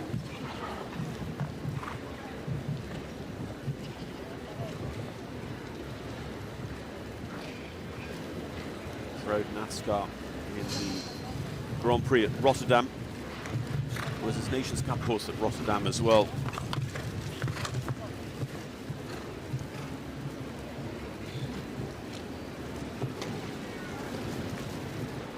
Indeed, his Nations Cup here, course here on Friday.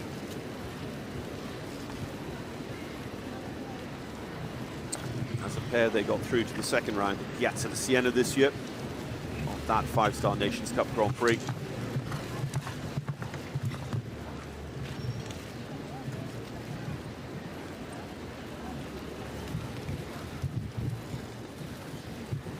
Victory, in fact, eventually went to DSP Chacarria and Andre Tima, the champions here in 2022 of Falsterbo. And Peter de Vos is through. Let's remind ourselves of the time, see where he goes. Yeah, 4th best, 83.09. So that is clear round number 12.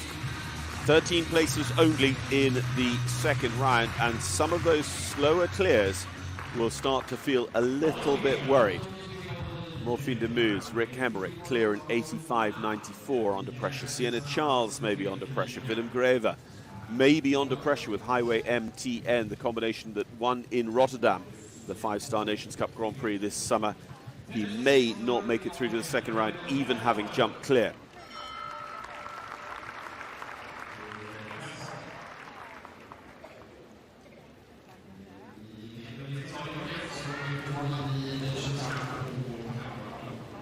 So another rider from the Nations Cup here on Friday, Giampiero Garofalo. 4 falls for sure there at number 2.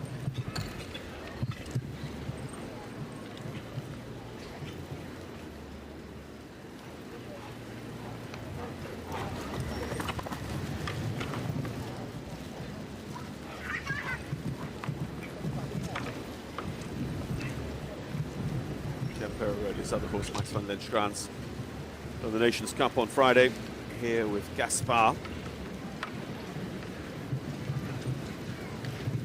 Second in a good meter 55 Grand Prix in Gelderland in June. I think that's at the CSI Twente meetings.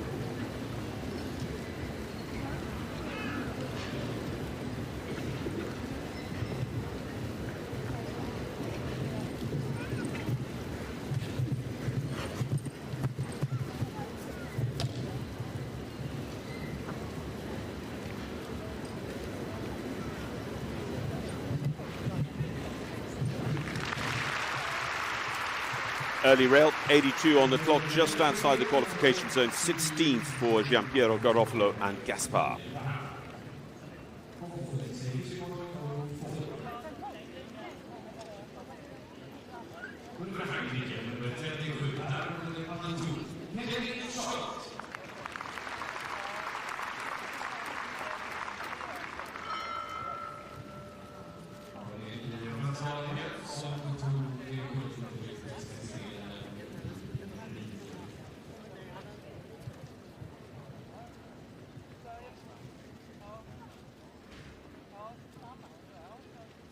So Kevin Steider's next to go. Kevin, who makes the change from his Nations Cup horse on Friday to this one. This is Darko de Padoue, the individual European champion at Tokyo.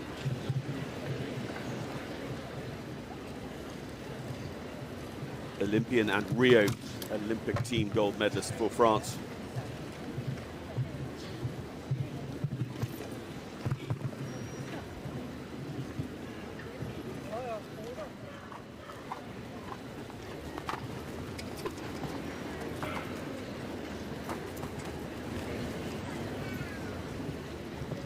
It is the class you would probably least expect to have stops in. These horses have been jumping all week. They're very familiar with the ring, familiar with the material. And, of course, probably one of the riders you'd least expect it from. But what you perhaps picked up there, just from the angle, looking from the takeoff side, is that the big video screen here in Falsterbo is up above the public tribune at the end of that line. So as they turn, they're going away from the in-gate. If they do raise their heads and start looking at that screen, then the opportunity to really get them to focus on that defender fence is quite tough.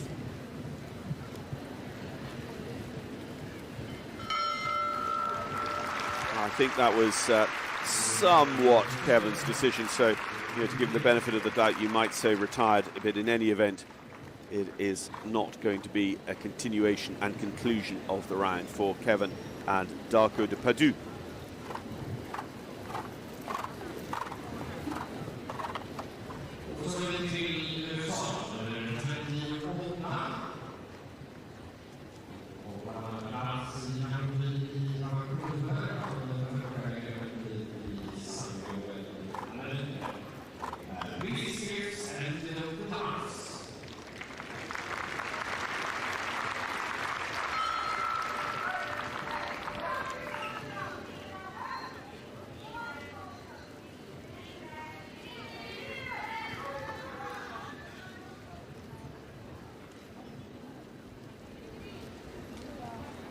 So good clear round earlier on in the draw for teammate Alessandro Volpi. Bliss here is with us now. Bliss with Antidote de Mar.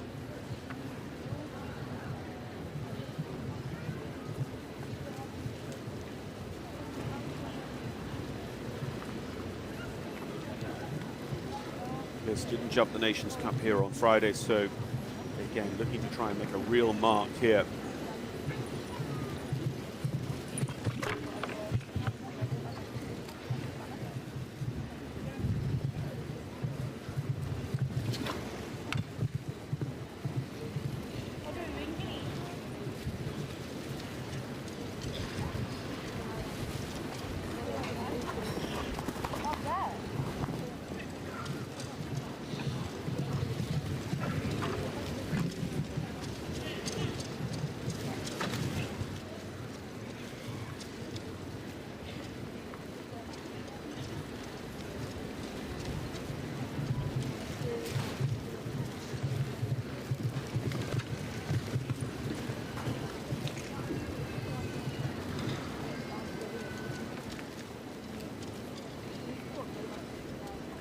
Bliss and Antidote de Mars on the podium in the Longines Global Champions Tour Grand Prix of Valkenswaard last year.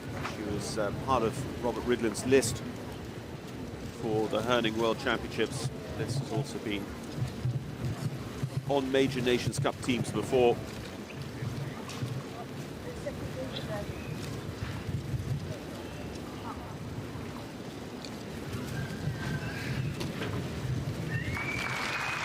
Just into time, 4 for jumping, 1 for time for Bliss. Here's an Antidote de Mars.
Mark Macaulay. Irish rider came through the individual qualification here. Looks like well up on day one with Django Santermel,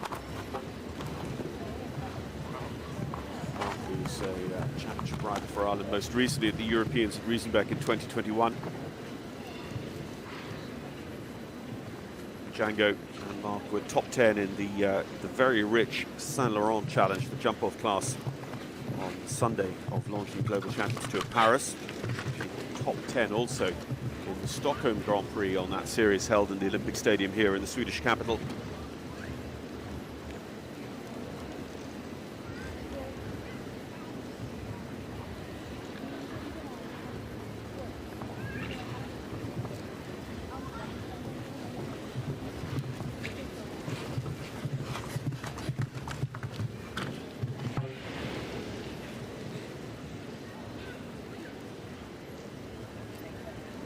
Such a disappointing late rail. A big effort over the last as well. 4/4, 17th position based on the time there for Mark Macaulay and Django Santermel. So unfortunately no second round for them.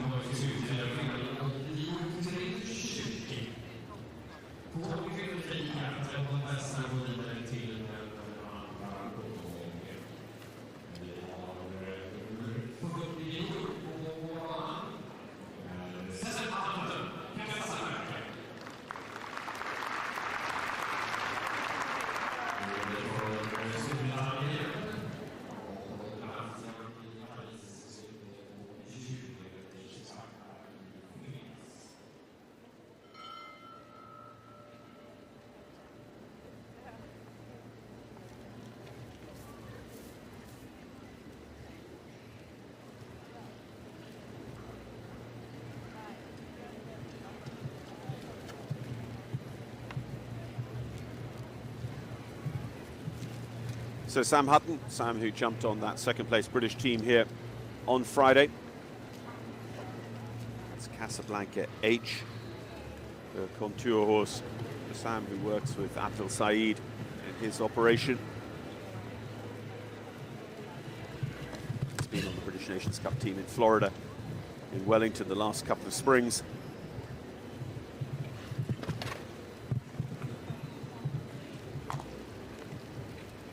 Often comes out of those 12 weeks jumping the Winter Equestrian Festival at Wellington with a strong start to the year.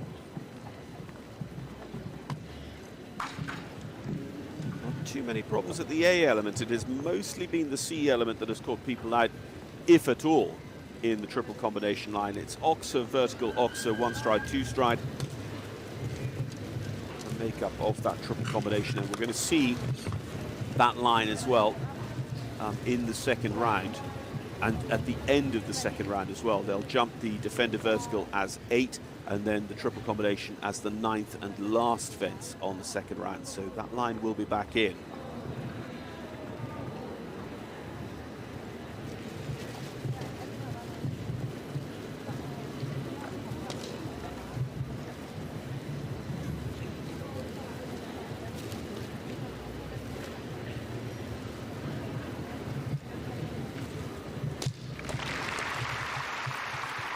.83 seconds exactly, still only good enough for a 17th position. Some of those 4/4s just so incredibly fast, tenaciously hanging on to a place in the second round is Andreas Schaub, and I knows 4/4s at 79.72.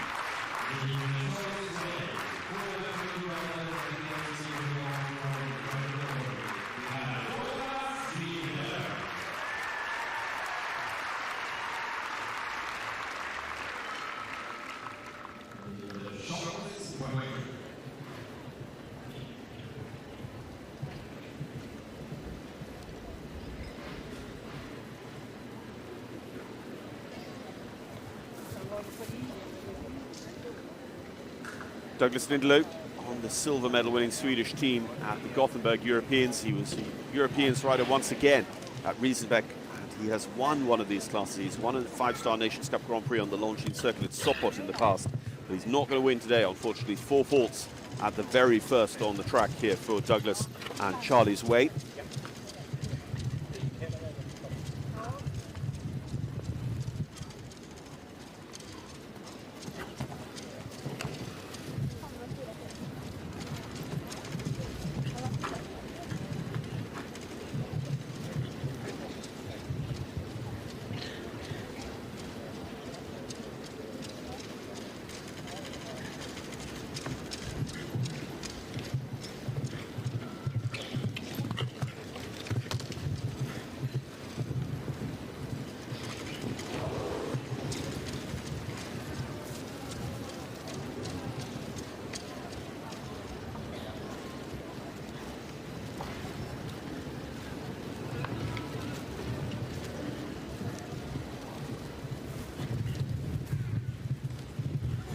plenty for the home side to cheer on, based on the potential starting list for the second round, but they'd have loved to have Douglas in there as well. Very, very popular rider here. But 8 for 28th position as things currently stand, and less than 10 remaining to start, but only one place really available in that second round. 13 places on offer. We have 12 clear rounds so far. Andreas Skau, the fastest 4-faulter, holds 13th. But if we have in excess of 13 clear rounds, it will come down to time. So some of those slower clears could end up sitting out the second round. And those are the likes of Rick Hemrick, Sienna Charles, and Willem Greve. And so keep going to Willem Greve and Highway MTN. 5-star Grand Prix winners on the Longines FEI Jumping Nations Cup circuit this year in Rotterdam. On the surface, potentially able to be a bit quicker. It was exactly the same format. They were actually the last to jump in the second round, meaning that they were the quickest qualifying round. Here, they're one of our slower clears. A rider who picked up his qualification yesterday for this Longines Grand Prix, worth €300,000 in the total prize fund. Adedier Sabro for Portugal with D'Artagnan. D'Artagnan, Nations Cup and Grand Prix horse for Adir, recently at the Longines EEF Nations Cup Series semi-final at Deauville.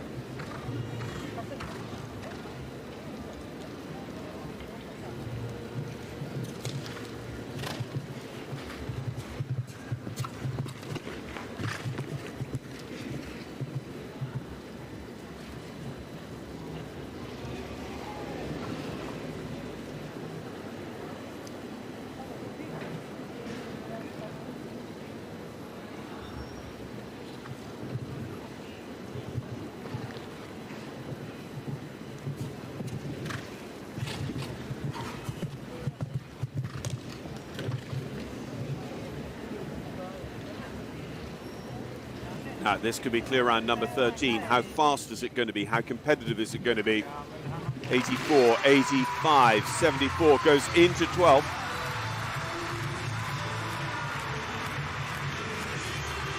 So whilst he is clear, he doesn't really secure a place for himself in the second round. Rick Hemrick takes 13th with Morphine de Muse, and we are up to 13 clear rounds. So there's almost certainly going to be a scenario now where one or two of these slower clear rounds, and Adir could be one of them. That slow clear from Adir is to the benefit of the likes of Willem Greve.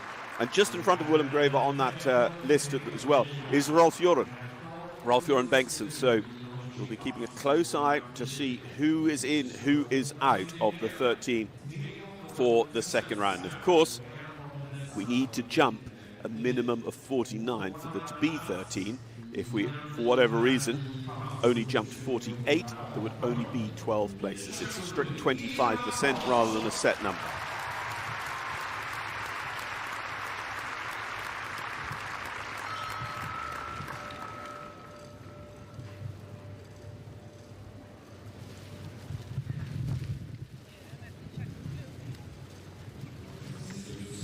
Irma Karlsson, Chakanu. 15-year-old by Chaco Blue. Been a Nations Cup finalist. Actually been a young rider European champion back in the day, Irma. So Nations Cup finalist, World Cup finalist for Sweden.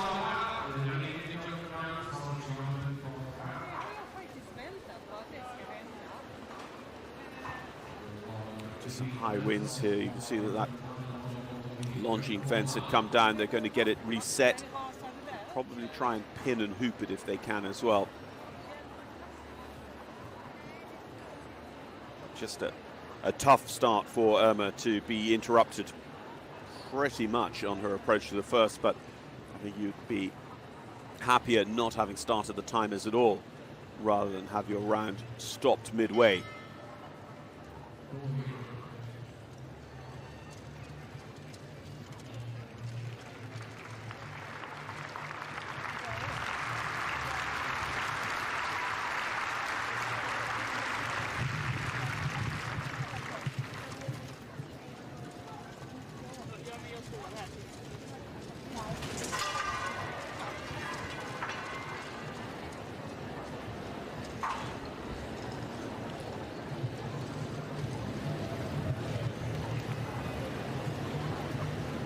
dirigera dig.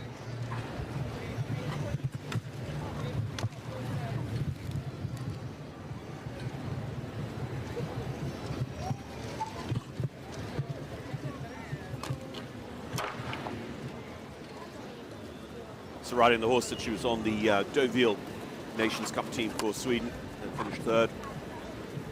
Chakanu. Unfortunately, is going to be that Longines little light plank down, giving them an early 4.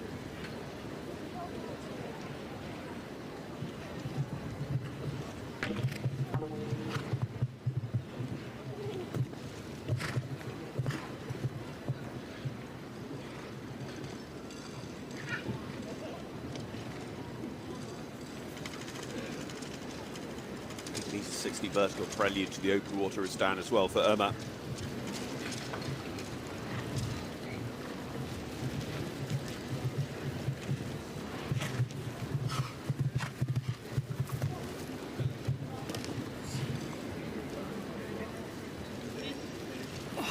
Ja, men jag är ändå...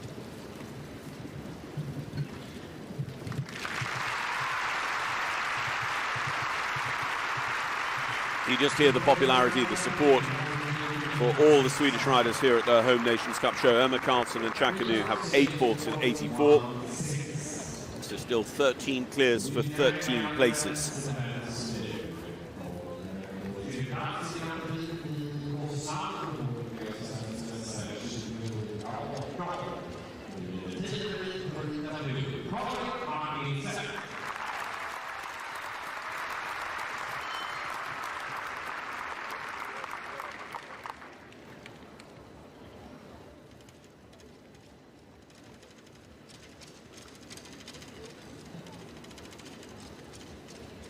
Karin Martinsson, tailor-made Conita Blue.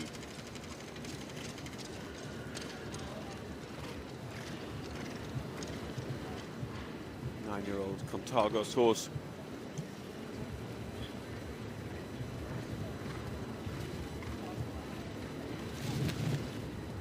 Recently jumping the Grand Prix at Rosaire, meter 55. Jumps some very good classes, including podium finish in a meter 64 star Grand Prix at Poznan in Poland.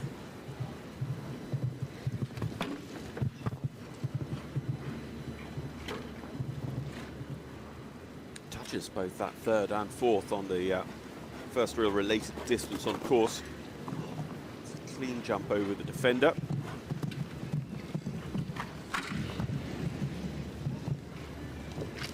Caught out by the triple. It's the A element, unfortunately, down for Karin Martinsson, tailor-made Conita Blue PS. Still 13 clear rounds here in Falsterbo in the Longines Grand Prix.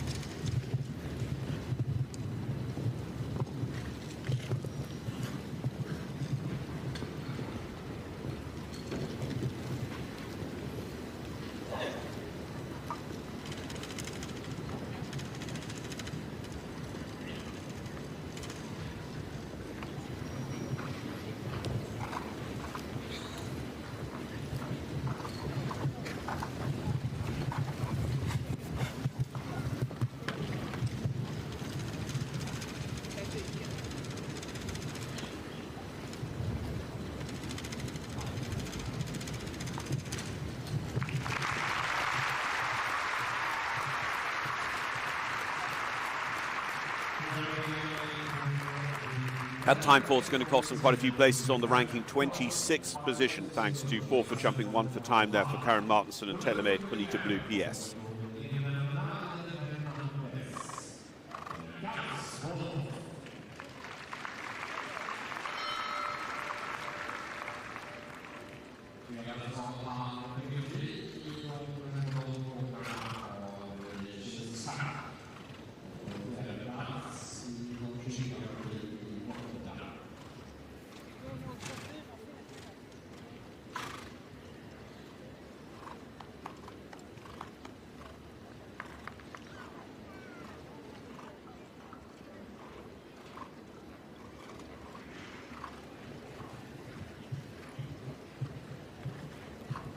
Dutch contender now, Kars Bonhoff and Hernandez TN.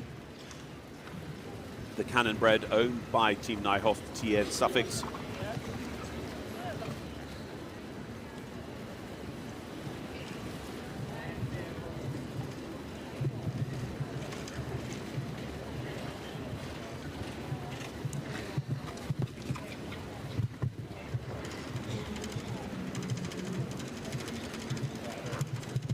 Hernandez fourth in the Rotterdam Grand Prix this year.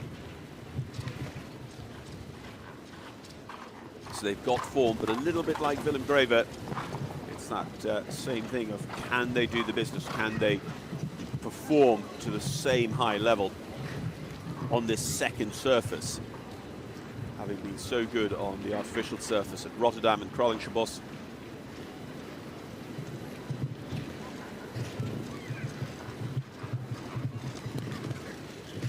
Clear needs to be faster than 85.94. And that will push him in and Rick Hemmerich out.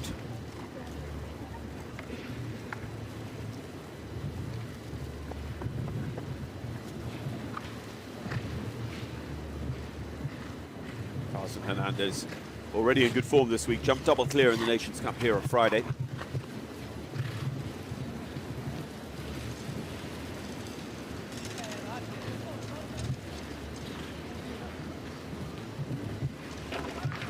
Rattles the last, but it stays 84.28. He goes 8th of now 14 clear rounds.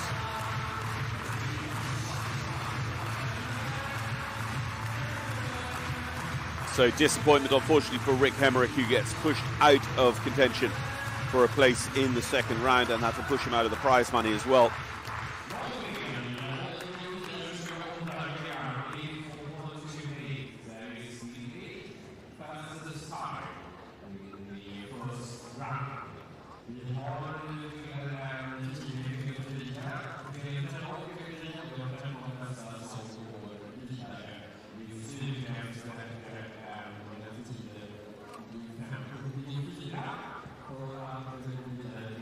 So fourth in Rotterdam, where are they going to end up today? 8th best time as things currently stand. So they'll be coming in mid-draw in the second round. 5 more to start to see exactly what shape and format our second round starting list will take. We go via French Olympian Mathieu Biot.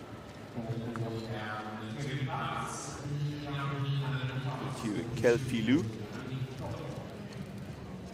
Kelfilou was Matthew's Tokyo Olympic horse. They also went to the Riesenbeck Europeans that same summer.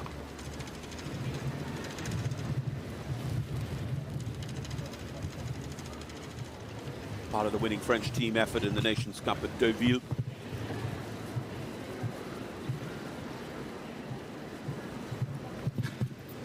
Kelfilou jumped for France here on Friday as well. Interestingly, not completing their second round, listed as eliminated in the second round, and they're not going to make the second round here either.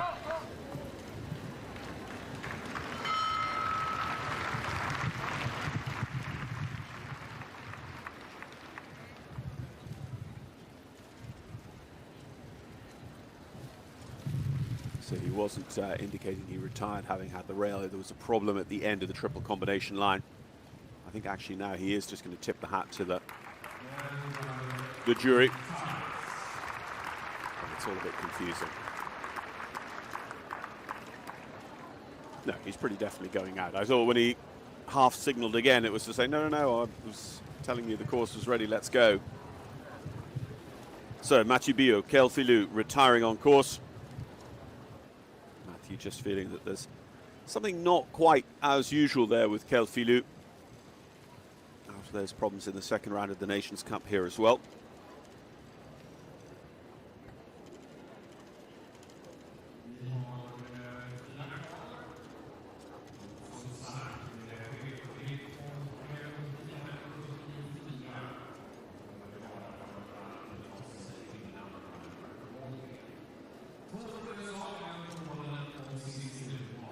So Carl Cook, the US 3-time World Cup finalist.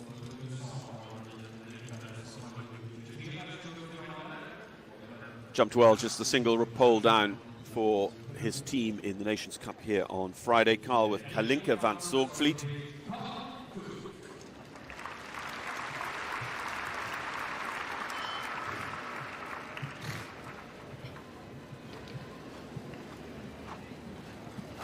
Carl with a great reputation at the west coast of the World Cup in North America.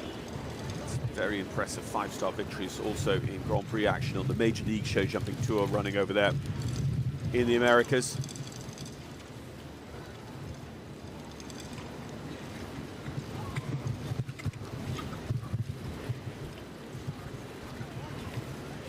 I don't actually know how long he's been wearing his Maverick helmet based on the Tom Cruise helmet from the films. But you know, it's eye-catching.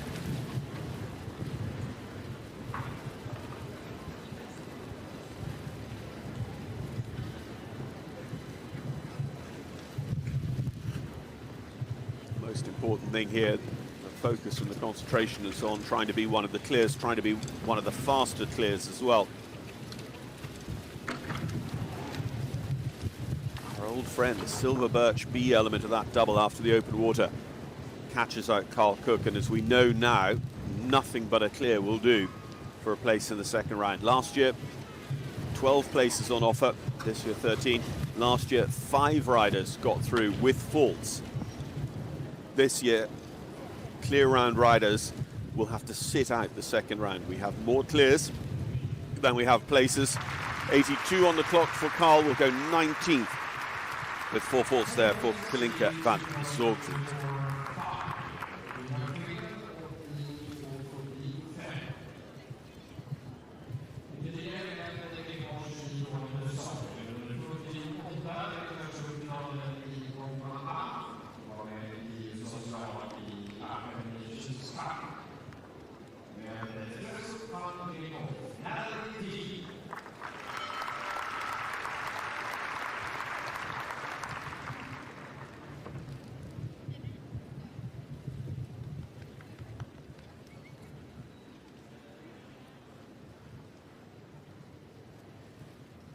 Another of the US Nations Cup riders here.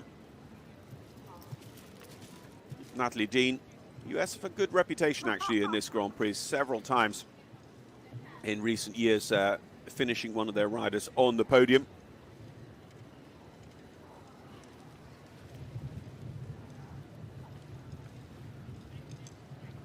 Natalie with L'Espresso van Vleekhoff.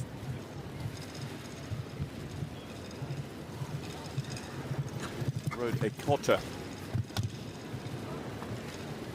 for a double clear in the Nations Cup on Friday. Unfortunately, that railed down number 3, so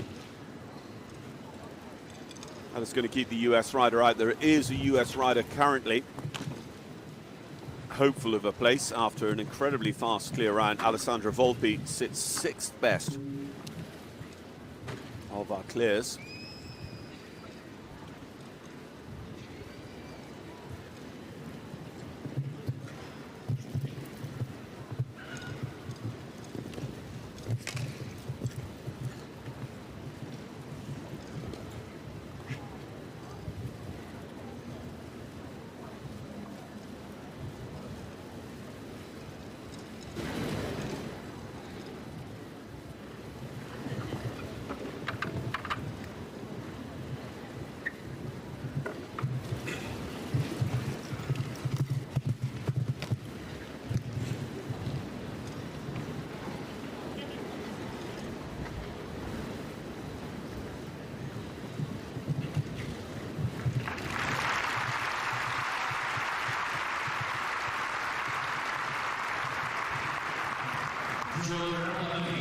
So Natalie and L'Espresso with the 2 down on their way around.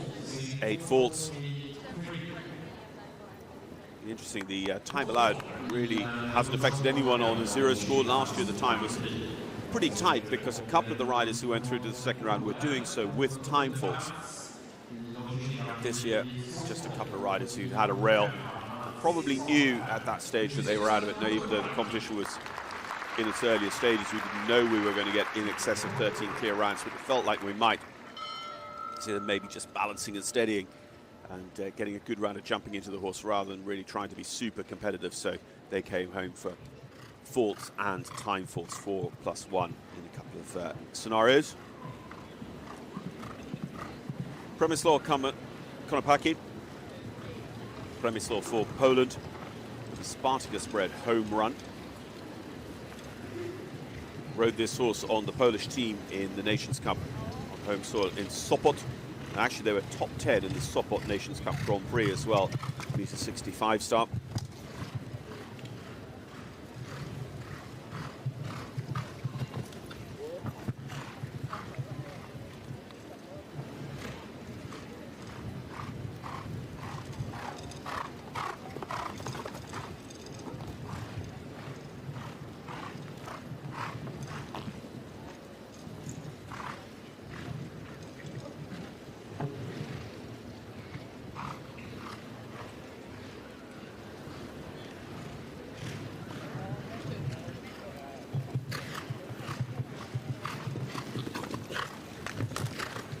I don't think we've had a single fault at the water, either any judging on the tape or even just a plumb foot in the water.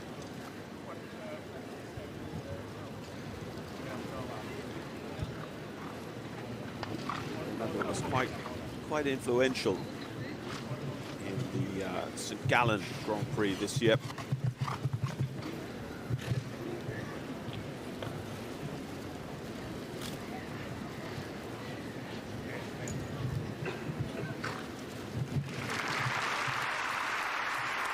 Single rail is all that we have against them for Przemysław Konopacki, and home run will finish top 20 by the looks of things, with just one remaining. It's another former winner here of the Longines Falsterbo Grand Prix, looking to make it through as one of the clears. But in order to do so, our next rider would have to deny somebody else their place in the second round.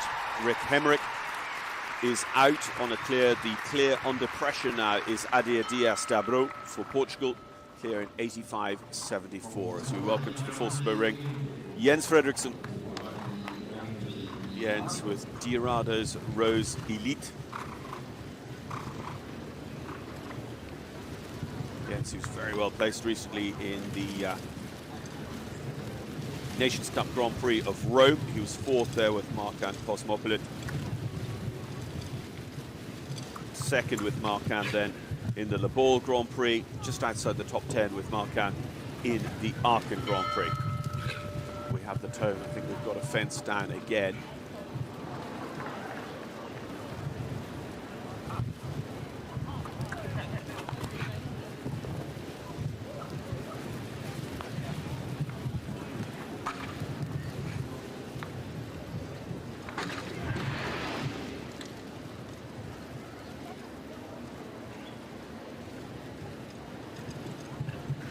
Unfortunately, Jens won't be back for the second round. So it's quite a tricky situation. Obviously, the error on course, the problem on course, must have been corrected quite quickly.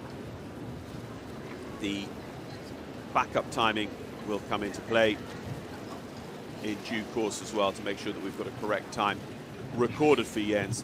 But as I say, that the jury's somewhat giving him the benefit of the doubt, because in theory, if you've had the bell to hold your round and you carry on jumping, you should be eliminated. But they try and make the decisions in the best interest of the sport and the best interest of the rider, and a strict application of that when it was an external force that required them to ring the bell.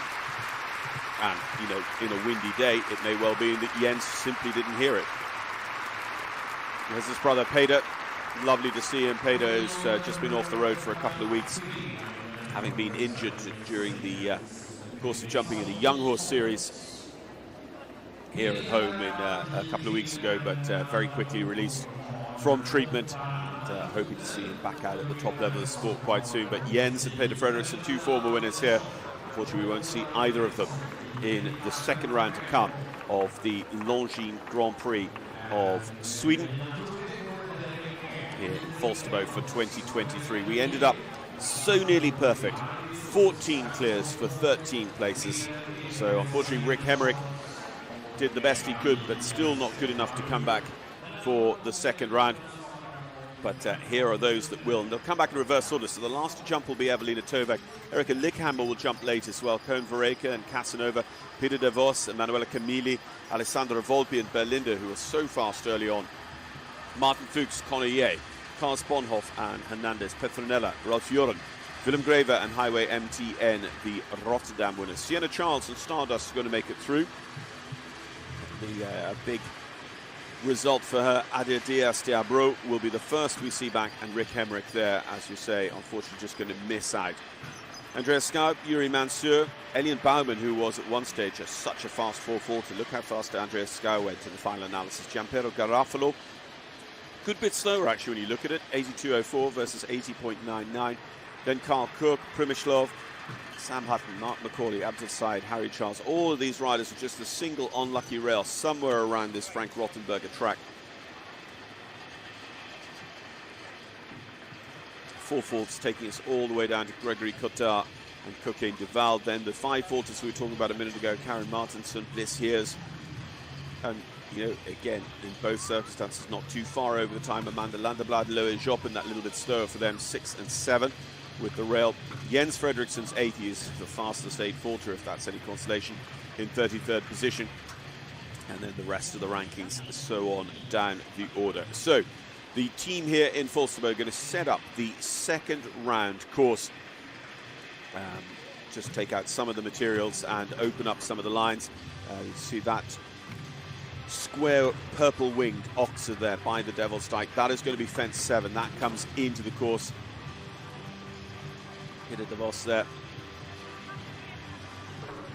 looking through that second round track.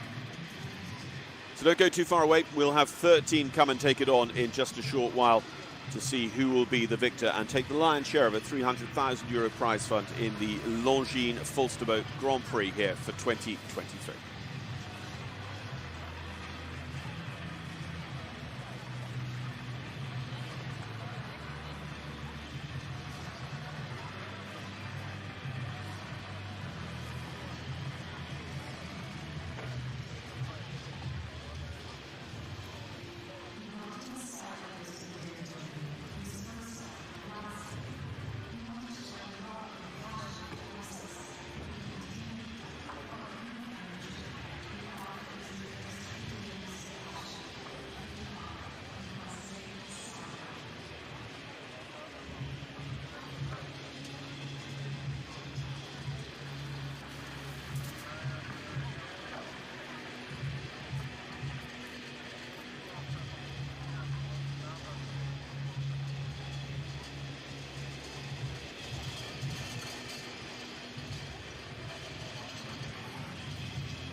So let's have a look at the second round course laid out by Frank Rottenberger and his team here. Starting out as we did before over number 1. The second fence on this course then goes up to the top end of the ring, a roll back to number 3, and then that double at 5AB. Then coming around the Devil's Dyke, you've got the meter 60 vertical over squeezed in between the Devil's Dyke and the Tribune, the Longines FEI Jumping Nations Cup Oxer, and then coming around to this line. So tricky in the first round. It's the Defender vertical going away from the in gate, and then the triple combination line. So just the A element, number 9, staying in here. So be interesting to see how that rides. The A element came down a few times. You can see it's rebuilt there in the colours of Longines as well, with the watch faces. Number 2 over there inside the flagpoles, and just a little bit of shadow being cast on it by that Tribune as well. Number 3 coming back at us. The number 3 is the sort of beach huts fence that was number 11 in the initial round of jumping. So then number 4, you see it just being built. It is alongside the water.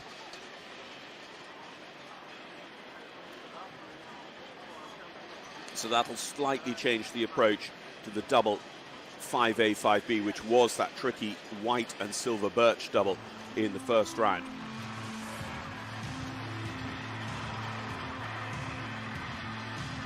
Time allowed is going to be 59 seconds as well for this second round of jumping.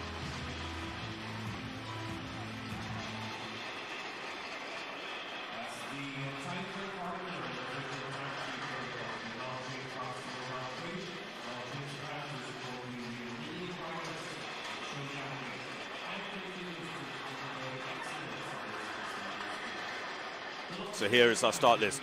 Starting with Portuguese rider Adia Diaz, then Sienna Charles, Willem Graver, the Rotterdam winner, Ralph Joran Bengtsson, former winner here with Zucchero, Petronella Andersen and Custers van der Beernacker, followed then by Kars Bonhoff and Hernandez TN. Martin Fuchs, Connor Yates.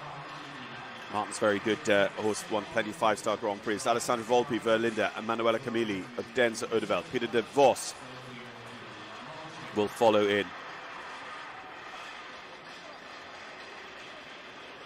Then Erika Lickhammer, Cohen Vereka and Casanova de la Pomme, and Evelina Tova. Cohen Vereka already a 5-star Nations Cup Grand Prix winner this year. That was in Sopot with Lector van der Bisschop. Can he make it a second one in the season and with a different horse as well?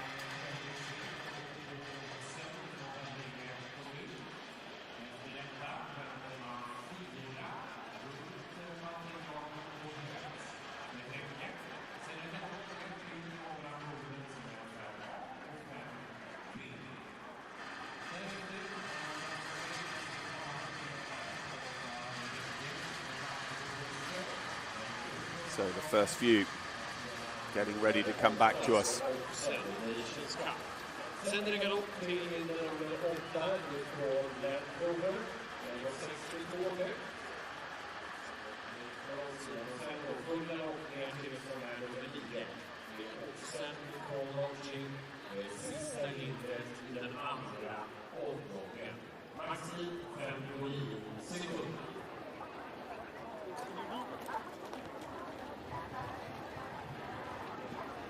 So the first of 13 about to come and take it on, seeing whether they can be double clear, and of course time, a big factor here. It's a shorter course, it's geared to going faster, it doesn't have those dramatic turns like you might see on a jump-off course, but as we saw in Rotterdam, that is not to take away from the athletes, because they can make it dramatic, because with Daniel Coyle finding that extra secret line that Willem Graver had to follow him down in order to take the victory there. That's a very good Longines Grand Prix in the Nations Cup Series so far this year.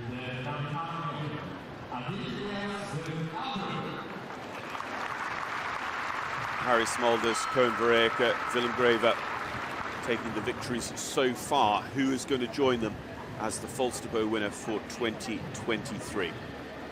We start with our Portuguese contender, Ade Dias Dabro D'Artagnan.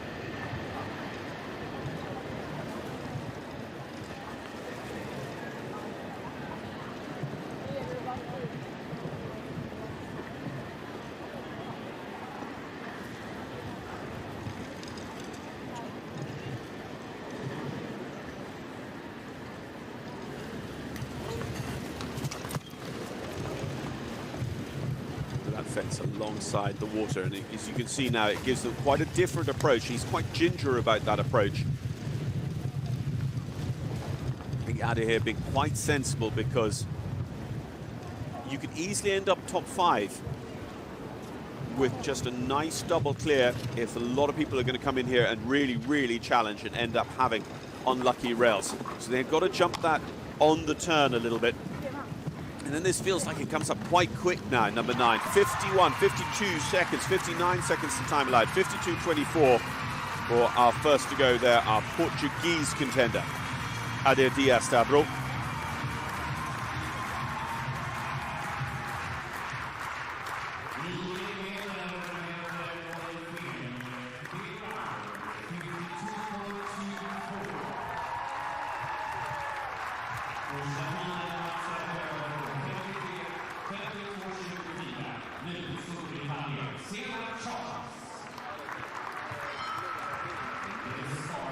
See Steve go down there on the kiss and cry, just talking through the track.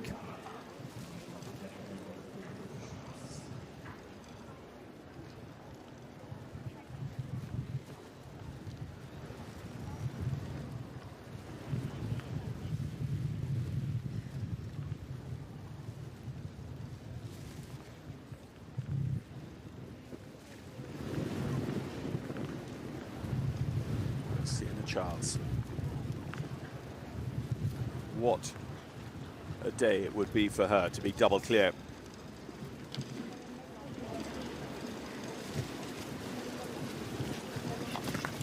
Charles and her jeans, though, she has to have a bit of a try. She's going to have the rail off that vertical just alongside the water. It is such a tricky approach. It's at exactly the spot in a nice arcing line from 3 to 5 that you don't want a big vertical. That's the nature of the test.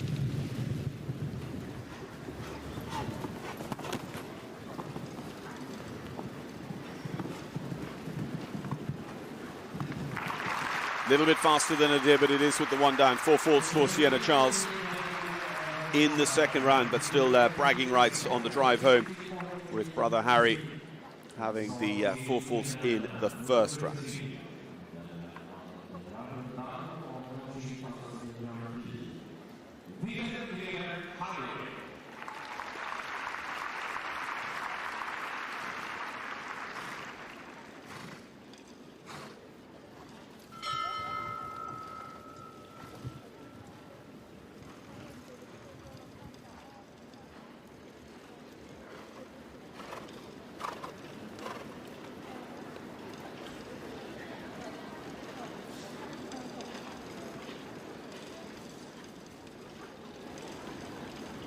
So Willem Graver, Highway MTN, the Rotterdam winners.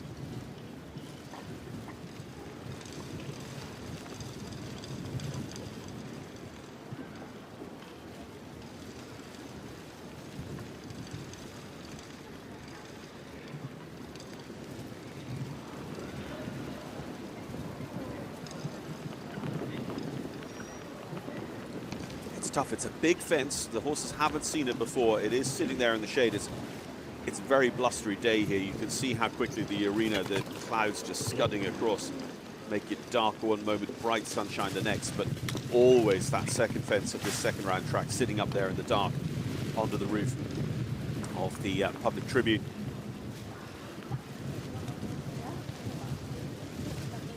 Willem Graver is going to jump the Nations Cup fence at 34, 35 seconds. Highway just giving these little fly kicks. He's super tight over to the right-hand side of the defender. He lays down a decent challenge. It's double clear, 47.95 for Willem Graver.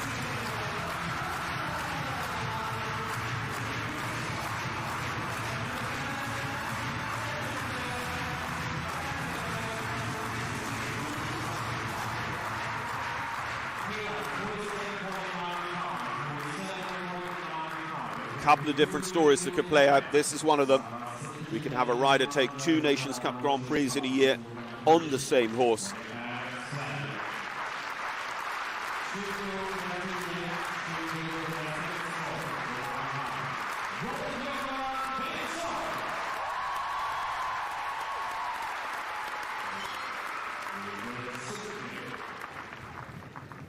One of our victors from the last few years, Rolf-Göran Bengtsson, back again, this time with Zucchero.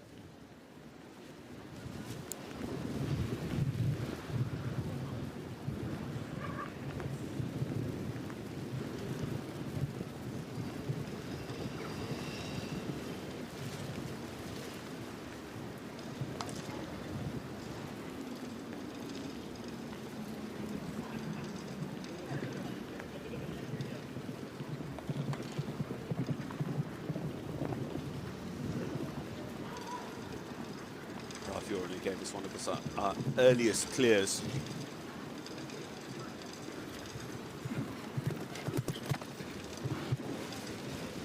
So I thought he might end up quite early in the draw based on his time, but you just never know. I mean, you've got Willem Graver there, 5-star Grand Prix winner this summer.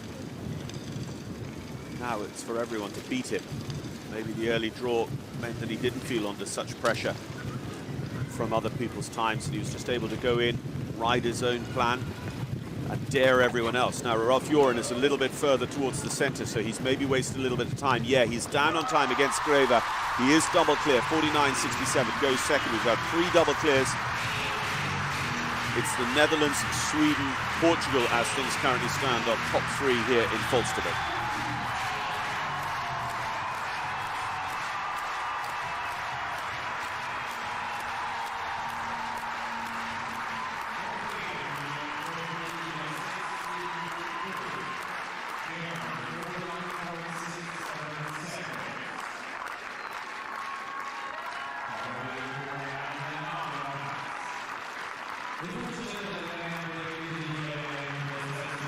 So once again, Willem Graver remains our leader, jumping the time check fence in 35 seconds, coming home in 47.95.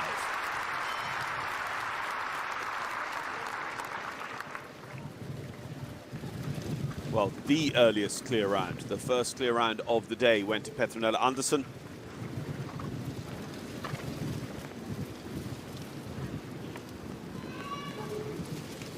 She go into the driving seat again. You know, the fence one stays the same, so it's still a wall, still a tough question to answer straight out of the box, making sure that you're alert, switched on, delivering the goods right through the start time is by putting the wall as number 1. And it won't be small either. It'll be meter 53, 55 there.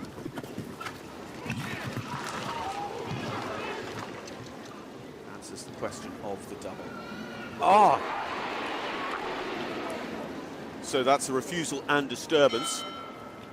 So that really tears it. Of course, with the refusal, you were going to spend a long time coming back, but because the time has been interrupted, 6 seconds will be added in when it is restarted. That is going to make this very, very uncompetitive. So Willem Graver stays in the driving seat here at Falsterbo, and as I said, maybe the early draw is going to be his benefit, because he will just have been able to ride his own plan. Let's have a look at this again for Petronella. She comes around the corner.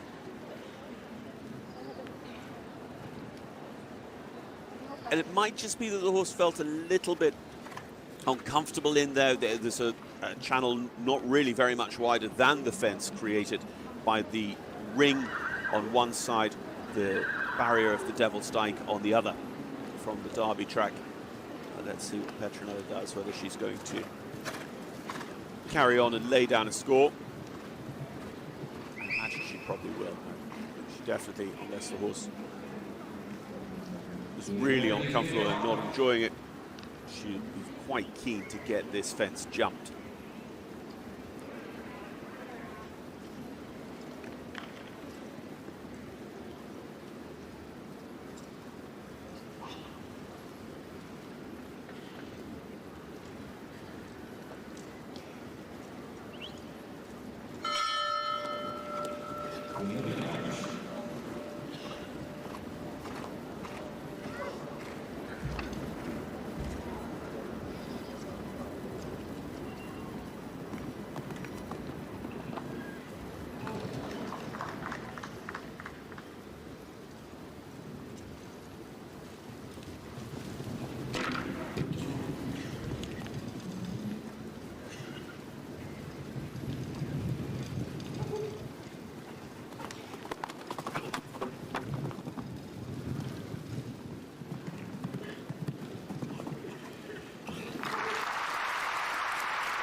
So far from the second round she wanted there from Petronella, who delivered our very first clear with Castras van der Bayenacke. It's going to be a total of 14. Some time faults will come into play as well. So Willem Graver, the best of 3 double clears. Ralph Joran Bengtsson in second. Our Portuguese trailblazer is in third.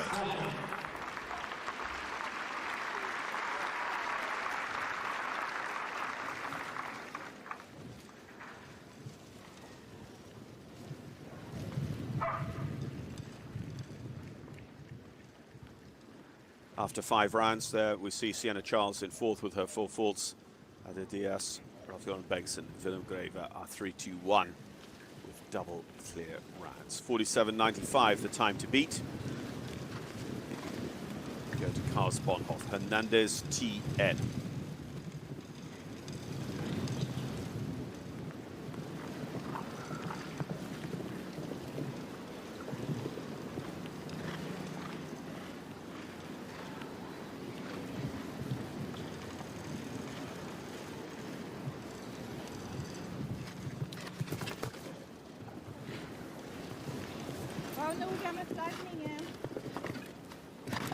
Double clear here on Friday. 4th in the Rotterdam Grand Prix for this pair.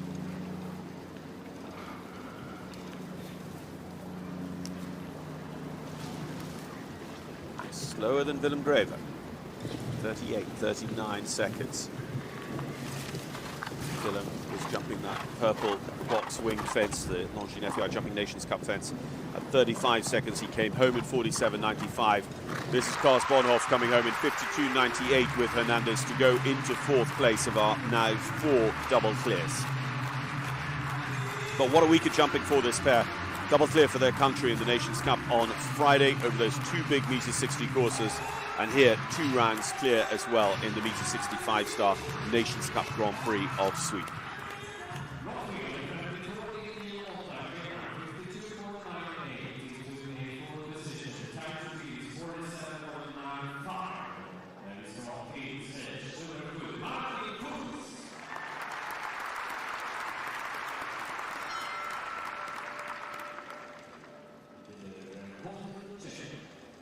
Turn now of Martin Fuchs and Connor Yane.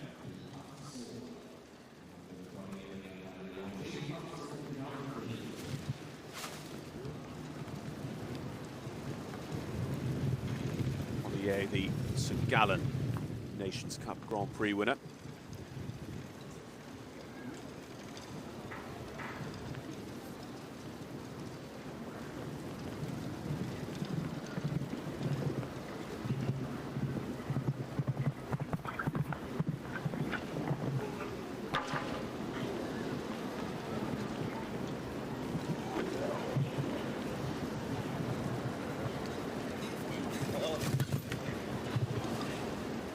Just a bit, he's really wayward, isn't he? Jumps that big vertical. Martin then has to sit up, really turn and back onto the line he actually needs. 35 seconds over this fence for Willem Graver. He's front, he's 33, he's about 1.5 seconds up. Martin Fuchs and Connor coming to the last, 47.95 to beat. He's got that. 45.70 into the lead for Martin Fuchs.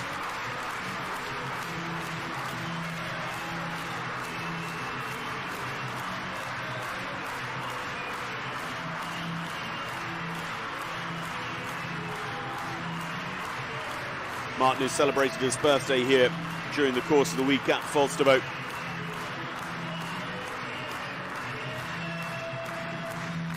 Turning 31 here on Thursday. Is he going to cap the week having won the Nations Cup with his teammates for Switzerland? Is he going to be the Longines Grand Prix winner here on Sunday?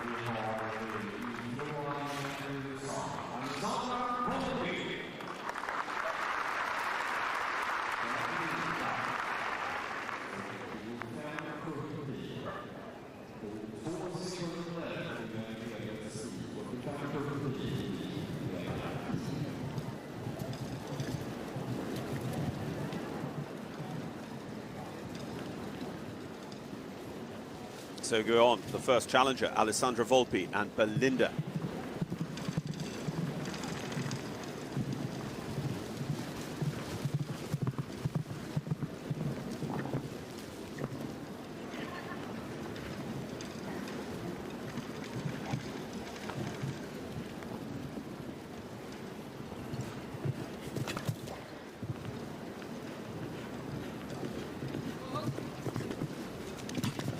World Cup finalist in the spring of 2022 at Leipzig. Decent ball standing at the moment. Now 33 seconds is our new time check. She was fast in the first round. She's not going to be quite as fast here as Martin Fuchs, but she is competitive with Willem Graver. Could beat his time of 47.95 and take over second. 45 though to beat. 45.70 the leading time. 49.13. She's just a little bit slower than Graver. Volpi goes into third.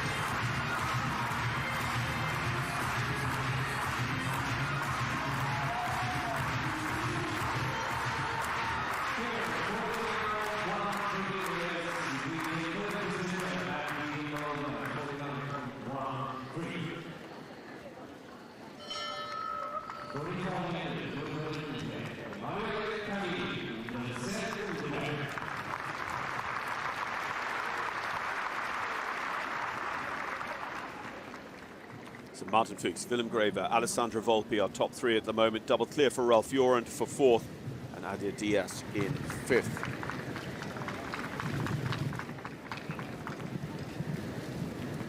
Camili for Italy. Quite late in the draw. Himself with good place in the draw of this 13-strong second round as well, thanks to his time.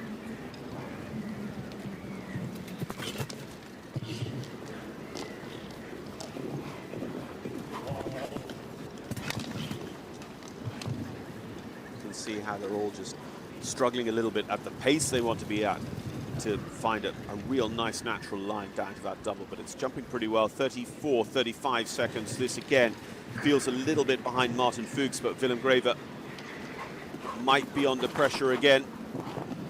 45.70 is the winning time. 47.95 is in second, and this goes behind it. It's a new third place. Emanuela Camili goes into third now for Italy.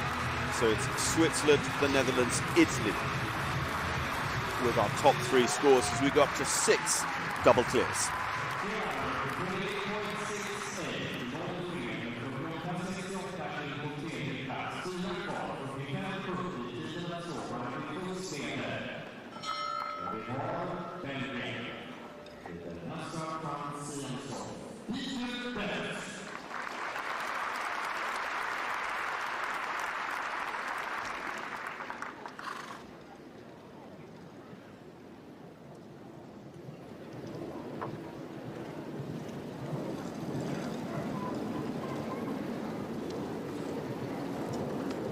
Peter de Vos, NASCAR Phantoms.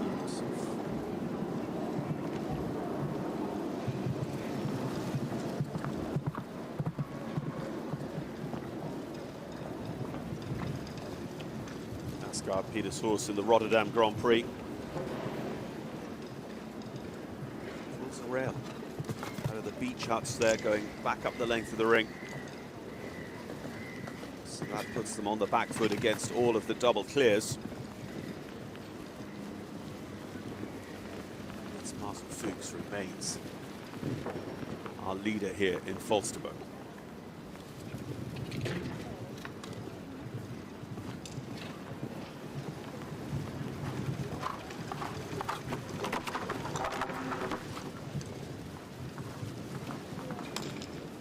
Not the round you would expect at all there, unfortunately, from the Olympic medalist Peter de Vos and Naska van Siemshoff with 2 down in the second round here of this Longines Falsterbo Grand Prix.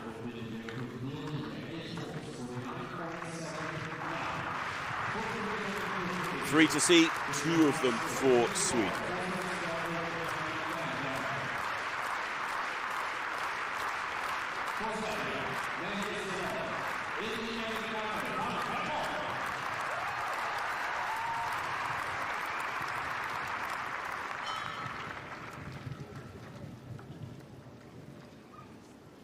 Erika Lickhammer van Helmond. Hesjedal. Hesjedal jumped some of the hubside shows, Grimaud, this spring. Erika herself in some of those EEF Nations Cup series this year for Sweden.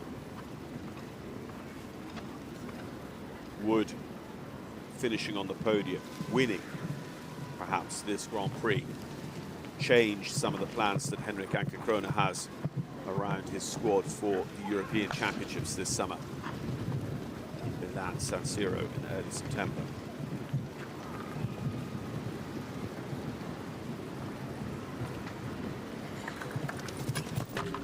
So that horse, I think, just maybe was looking all the time at the water, so wasn't really focusing in on the jump. See, there just has to make an adjustment, swing out a little bit to get the spot she wanted up to that false to bow vertical. So still Martin Fuchs with 2 to go. Martin is guaranteed a podium finish here with Connor, his 5-star Windsor Horse Show Grand Prix winner this year. The Royal Windsor in Great Britain in May. Second rail down on the way home as well with the defender fence down. It's 8 faults in the second round for Erika.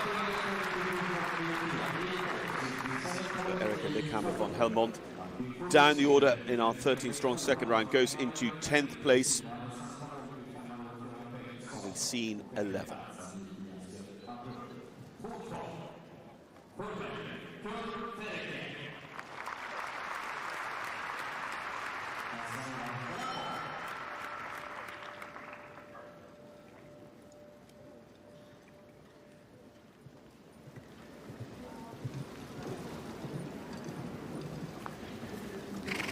Cohen for Erika. Casanova de la Pomme, as you said. Cohen has also won one of the Longines FEI Jumping Nations Cup Grand Prix this season, winning at Sopot. That was with Lecter van der Bisschop, though.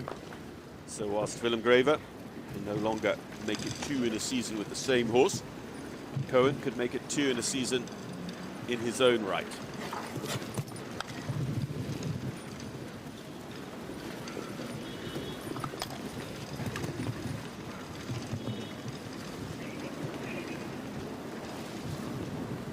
Of Windsor, Cohen was a podium finisher and had 2 other top 5 results during the course of the week's jumping at the British 5-star at Royal Windsor. 45.70 to beat. I don't think he's got the legs of Martin Fuchs. What can he do against Willem Graver? Still in second place. No, he's not quite there either. 49.04. It's not even on the podium.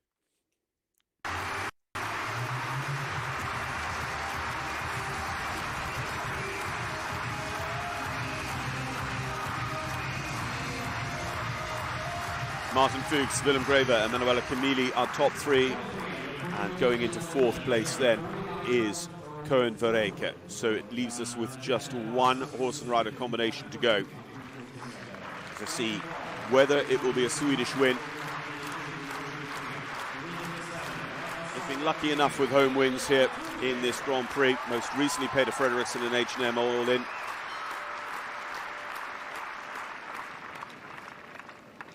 2019. Evelina Tovek, Azaria Dinero.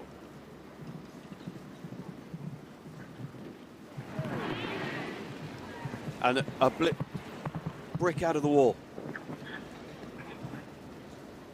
Unreal, what a way for it to end. The very first fence down for the hometown hope, Evelina Tovek, and therefore it is going to be victory for Martin Fuchs.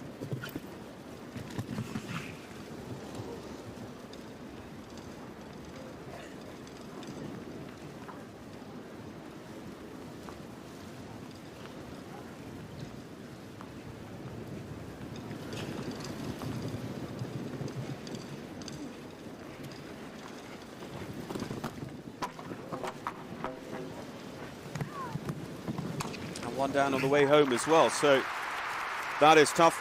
So joining the recent Swiss winners, Steve Gerda and Janneke Sprunger, is going to be the 2023 winner of the Longines Falsterbo Grand Prix. Martin Fuchs and Conor Ye, his former St Gallen Nations Cup Grand Prix winner, his Grand Prix winner at Royal Windsor this year, Conor Ye, and Martin Fuchs, the career world #1, career European champion, career World Cup champion, is going to add Falsterbo to the list of accolades.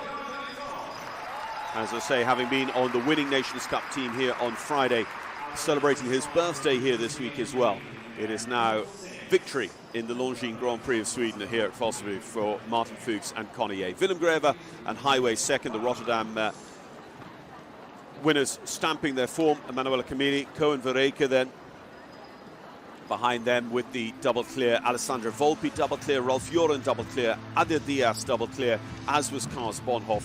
Then Sienna Charles, Peter DeVos, Evelina Tovek, Erika Lickhammer and Petronella Andersson are top 13 ranked according to this second round.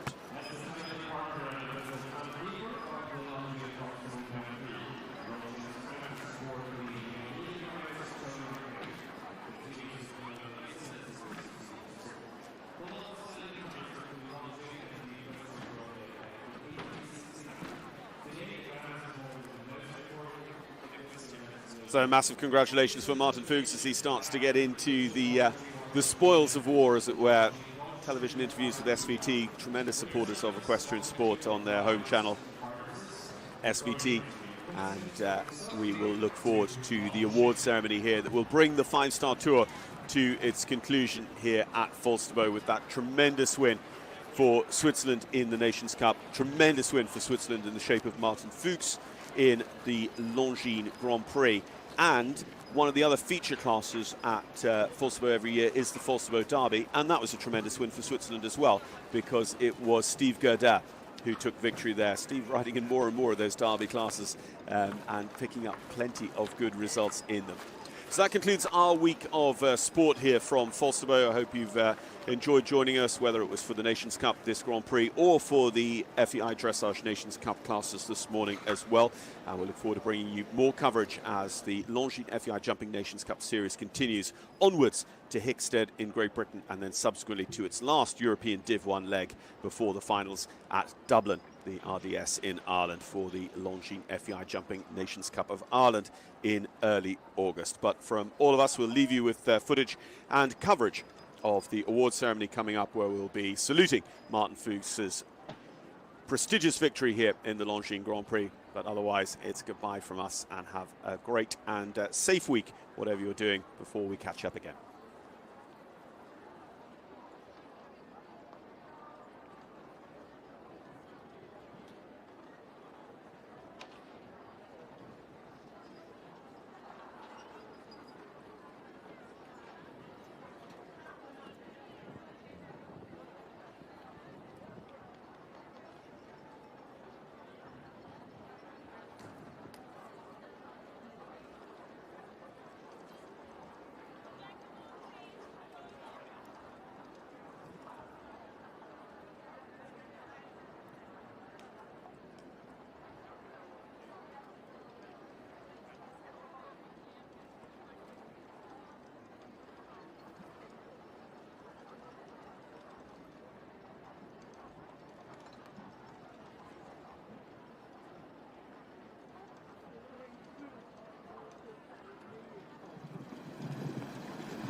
Actually, we'll just pop back on and have a look at this head-to-head, because Willem Greve, we knew he was down. It was pretty much neck and neck up to this point, but Fuchs just makes such a good approach up to the Falsterbo fence. He's very daring there.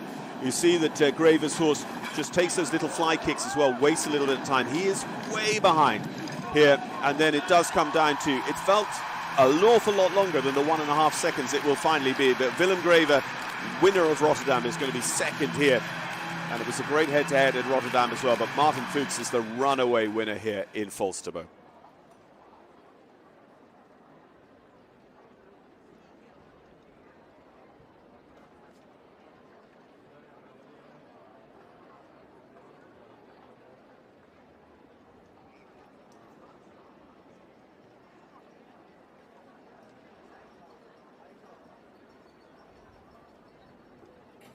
Alldeles snart prisutdelning i Longines Grand Prix 2023. Där vi har Swedish segerherre Martin Fuchs.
Kasper Gebeke, Brand Manager Longines Nordic, Anna Lindqvist, President of the Ground Jury och Jana Vannius, ordförande för Falster Motors Show. Vi ger dem en välkomst. Applåd!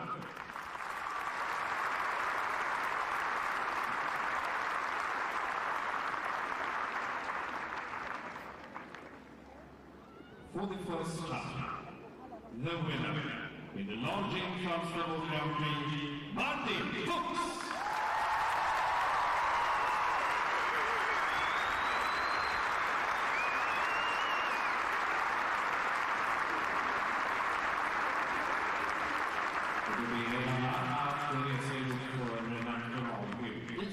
For the national anthem of the winning nation.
Segrare Martin Fuchs.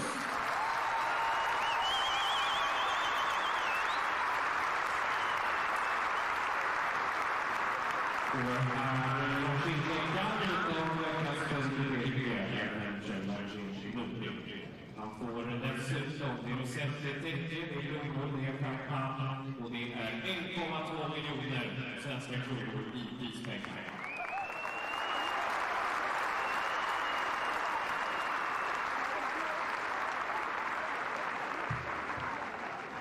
Gratuleras här av Anna Lindqvist, president of the Crown Church.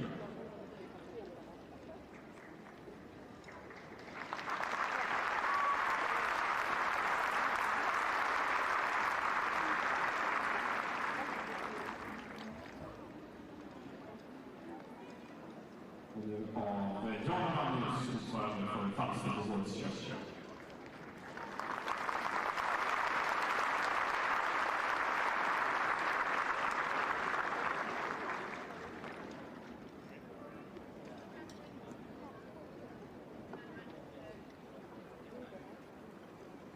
Segrare i Jamkin Martin Fuchs.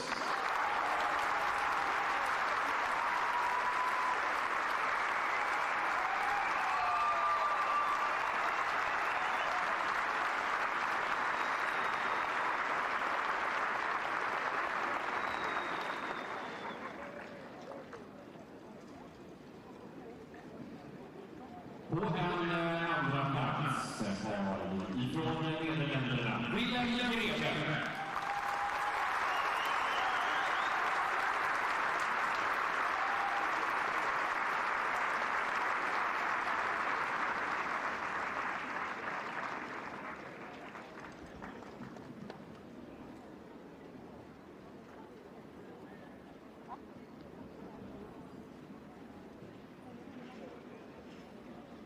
Tredje platsen till Italien. Emanuele Camilli.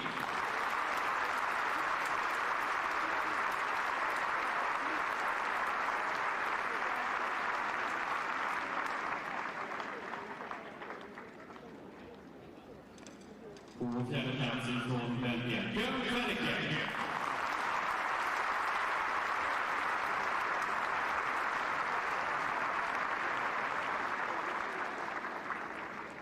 På en femte plats från USA, Alexandra Holtby.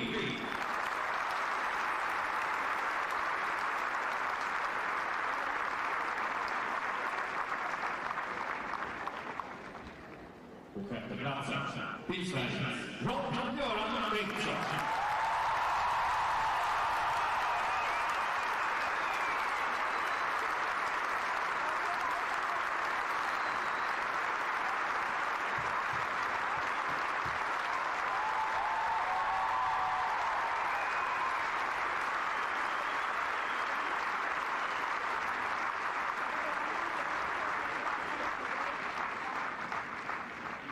So, first and foremost, congratulations to your first victory in the Grand Prix. Thank you very much. What a beautiful experience. Already first day when I rode into the stadium, I was like, wow, I really missed it to be here. And now with two big wins in front of this amazing crowd is a dream. When we stood here on your first victory, you said some words in Swedish. Should we do the interview in Swedish today as well? I promised you that by Sunday I would know some more, but I'm not such a good student, and no, there's no more words than tack så mycket, everyone. That's very good.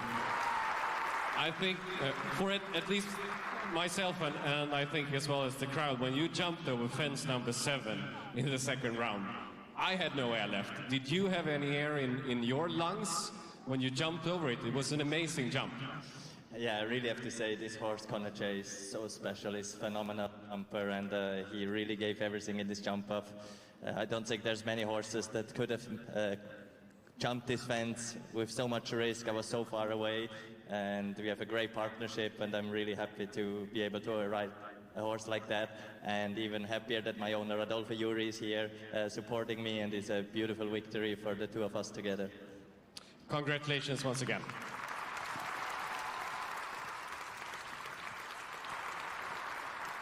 Segraren i årets Longines Falsterbo Grand Prix, Martin Fuchs. Vi ska säga tack till våra prisutdelare, Kasper Gibeke, Brand Manager Longines Nordic, Anna Lindqvist, President of the Grand Jury, och Jana Vannius, ordförande för Falsterbo Horse Show. För sista gången det här året ska vi nu ha ärevarv. It is lap of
i en strålande sol. Det har varit minst sagt 9 späckade dagar här. Det har varit hoppning, det har varit dressyr, och ser vi till hoppsidan så kan man konstatera att det blev Schweiz år här i Falsterbo. Hela 5 segrar blev det för